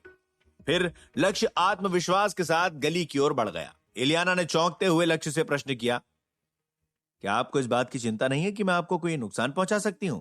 लक्ष्य मुस्कुराकर कौवी का भेष धारण की हुई इलियाना से कहने लगा, आप एक नकारात्मक रहस्यमयी जादूगरनी है। अगर आपका इरादा मुझे नुकसान पहुंचाने का होता तो अभी तक मैं जीवित न रहता। रहस्यमयी जादू श्रापों का इस्तेमाल भले ही युद्ध में प्रत्यक्ष रूप से न किया जा सके, लेकिन फिर भी छुपकर उनके जरिए किसी पर भी हमला किया जा सकता है। कई बार तो पीड़ित को पता ही नहीं चलता कि उसकी मौत आखिर हुई कैसे, और कई बार पीड़ितों में अन्य जादूगर भी शामिल होते हैं। इलियाना को लक्ष्य की बात पर हंसी आ गई। करीब 600 फीट की दूरी तक चलने के बाद वे दोनों जंगल के सबसे घने हिस्से में पहुंचे। जिस रास्ते पे वो चल रहे हैं, उस रास्ते पर पल पल अतिवृष्टि मोटी होती चली जा रही है और एक पल को ऐसा लगा कि घने जंगल में उगे पेड़ पौधे और जंगली घास ने रास्ते को निगल लिया हो। लक्ष्य ने इलियाना से प्रश्न किया, क्या हम उस जगह पहुंच गए हैं? इलियाना लक्ष्य के इस प्रश्न को सुनकर इस सोच में डूब गई कि आखिर उसके जैसा जादूगर पैदल क्यों चल रहा है। इलियाना ने अपना मनुष्य रूप धारण किया और अपनी आवाज में अस्वीकृति संकेत दर्शाते हुए लक्ष्य से कहने लगी, नहीं, अभी हम अपनी मंजिल से 5 मील दूर हैं। मेरा ख्याल है कि आप अब तक कुछ ऐसे जादुई तंत्र मंत्र तो सीख ही गए होंगे जिसका इस्तेमाल यात्रा करने हेतु किया जा सके। लक्ष्य को ऐसे जादुई तंत्रों मंत्रों में से कुछ एक आध जादुई तंत्र मंत्र आते तो हैं जिनका इस्तेमाल वो यात्रा हेतु कर सकता है। क्या वाकई इलियाना पर लक्ष्य भरोसा कर सकता है? क्या होगा यदि इलियाना की बात हुई सच? आगे की कहानी जानने के लिए सुनते रहिए रोमांच और खतरे से भरी कहानी ट्रैप्ड इन वीडियो गेम, सिर्फ पॉकेट FM पर।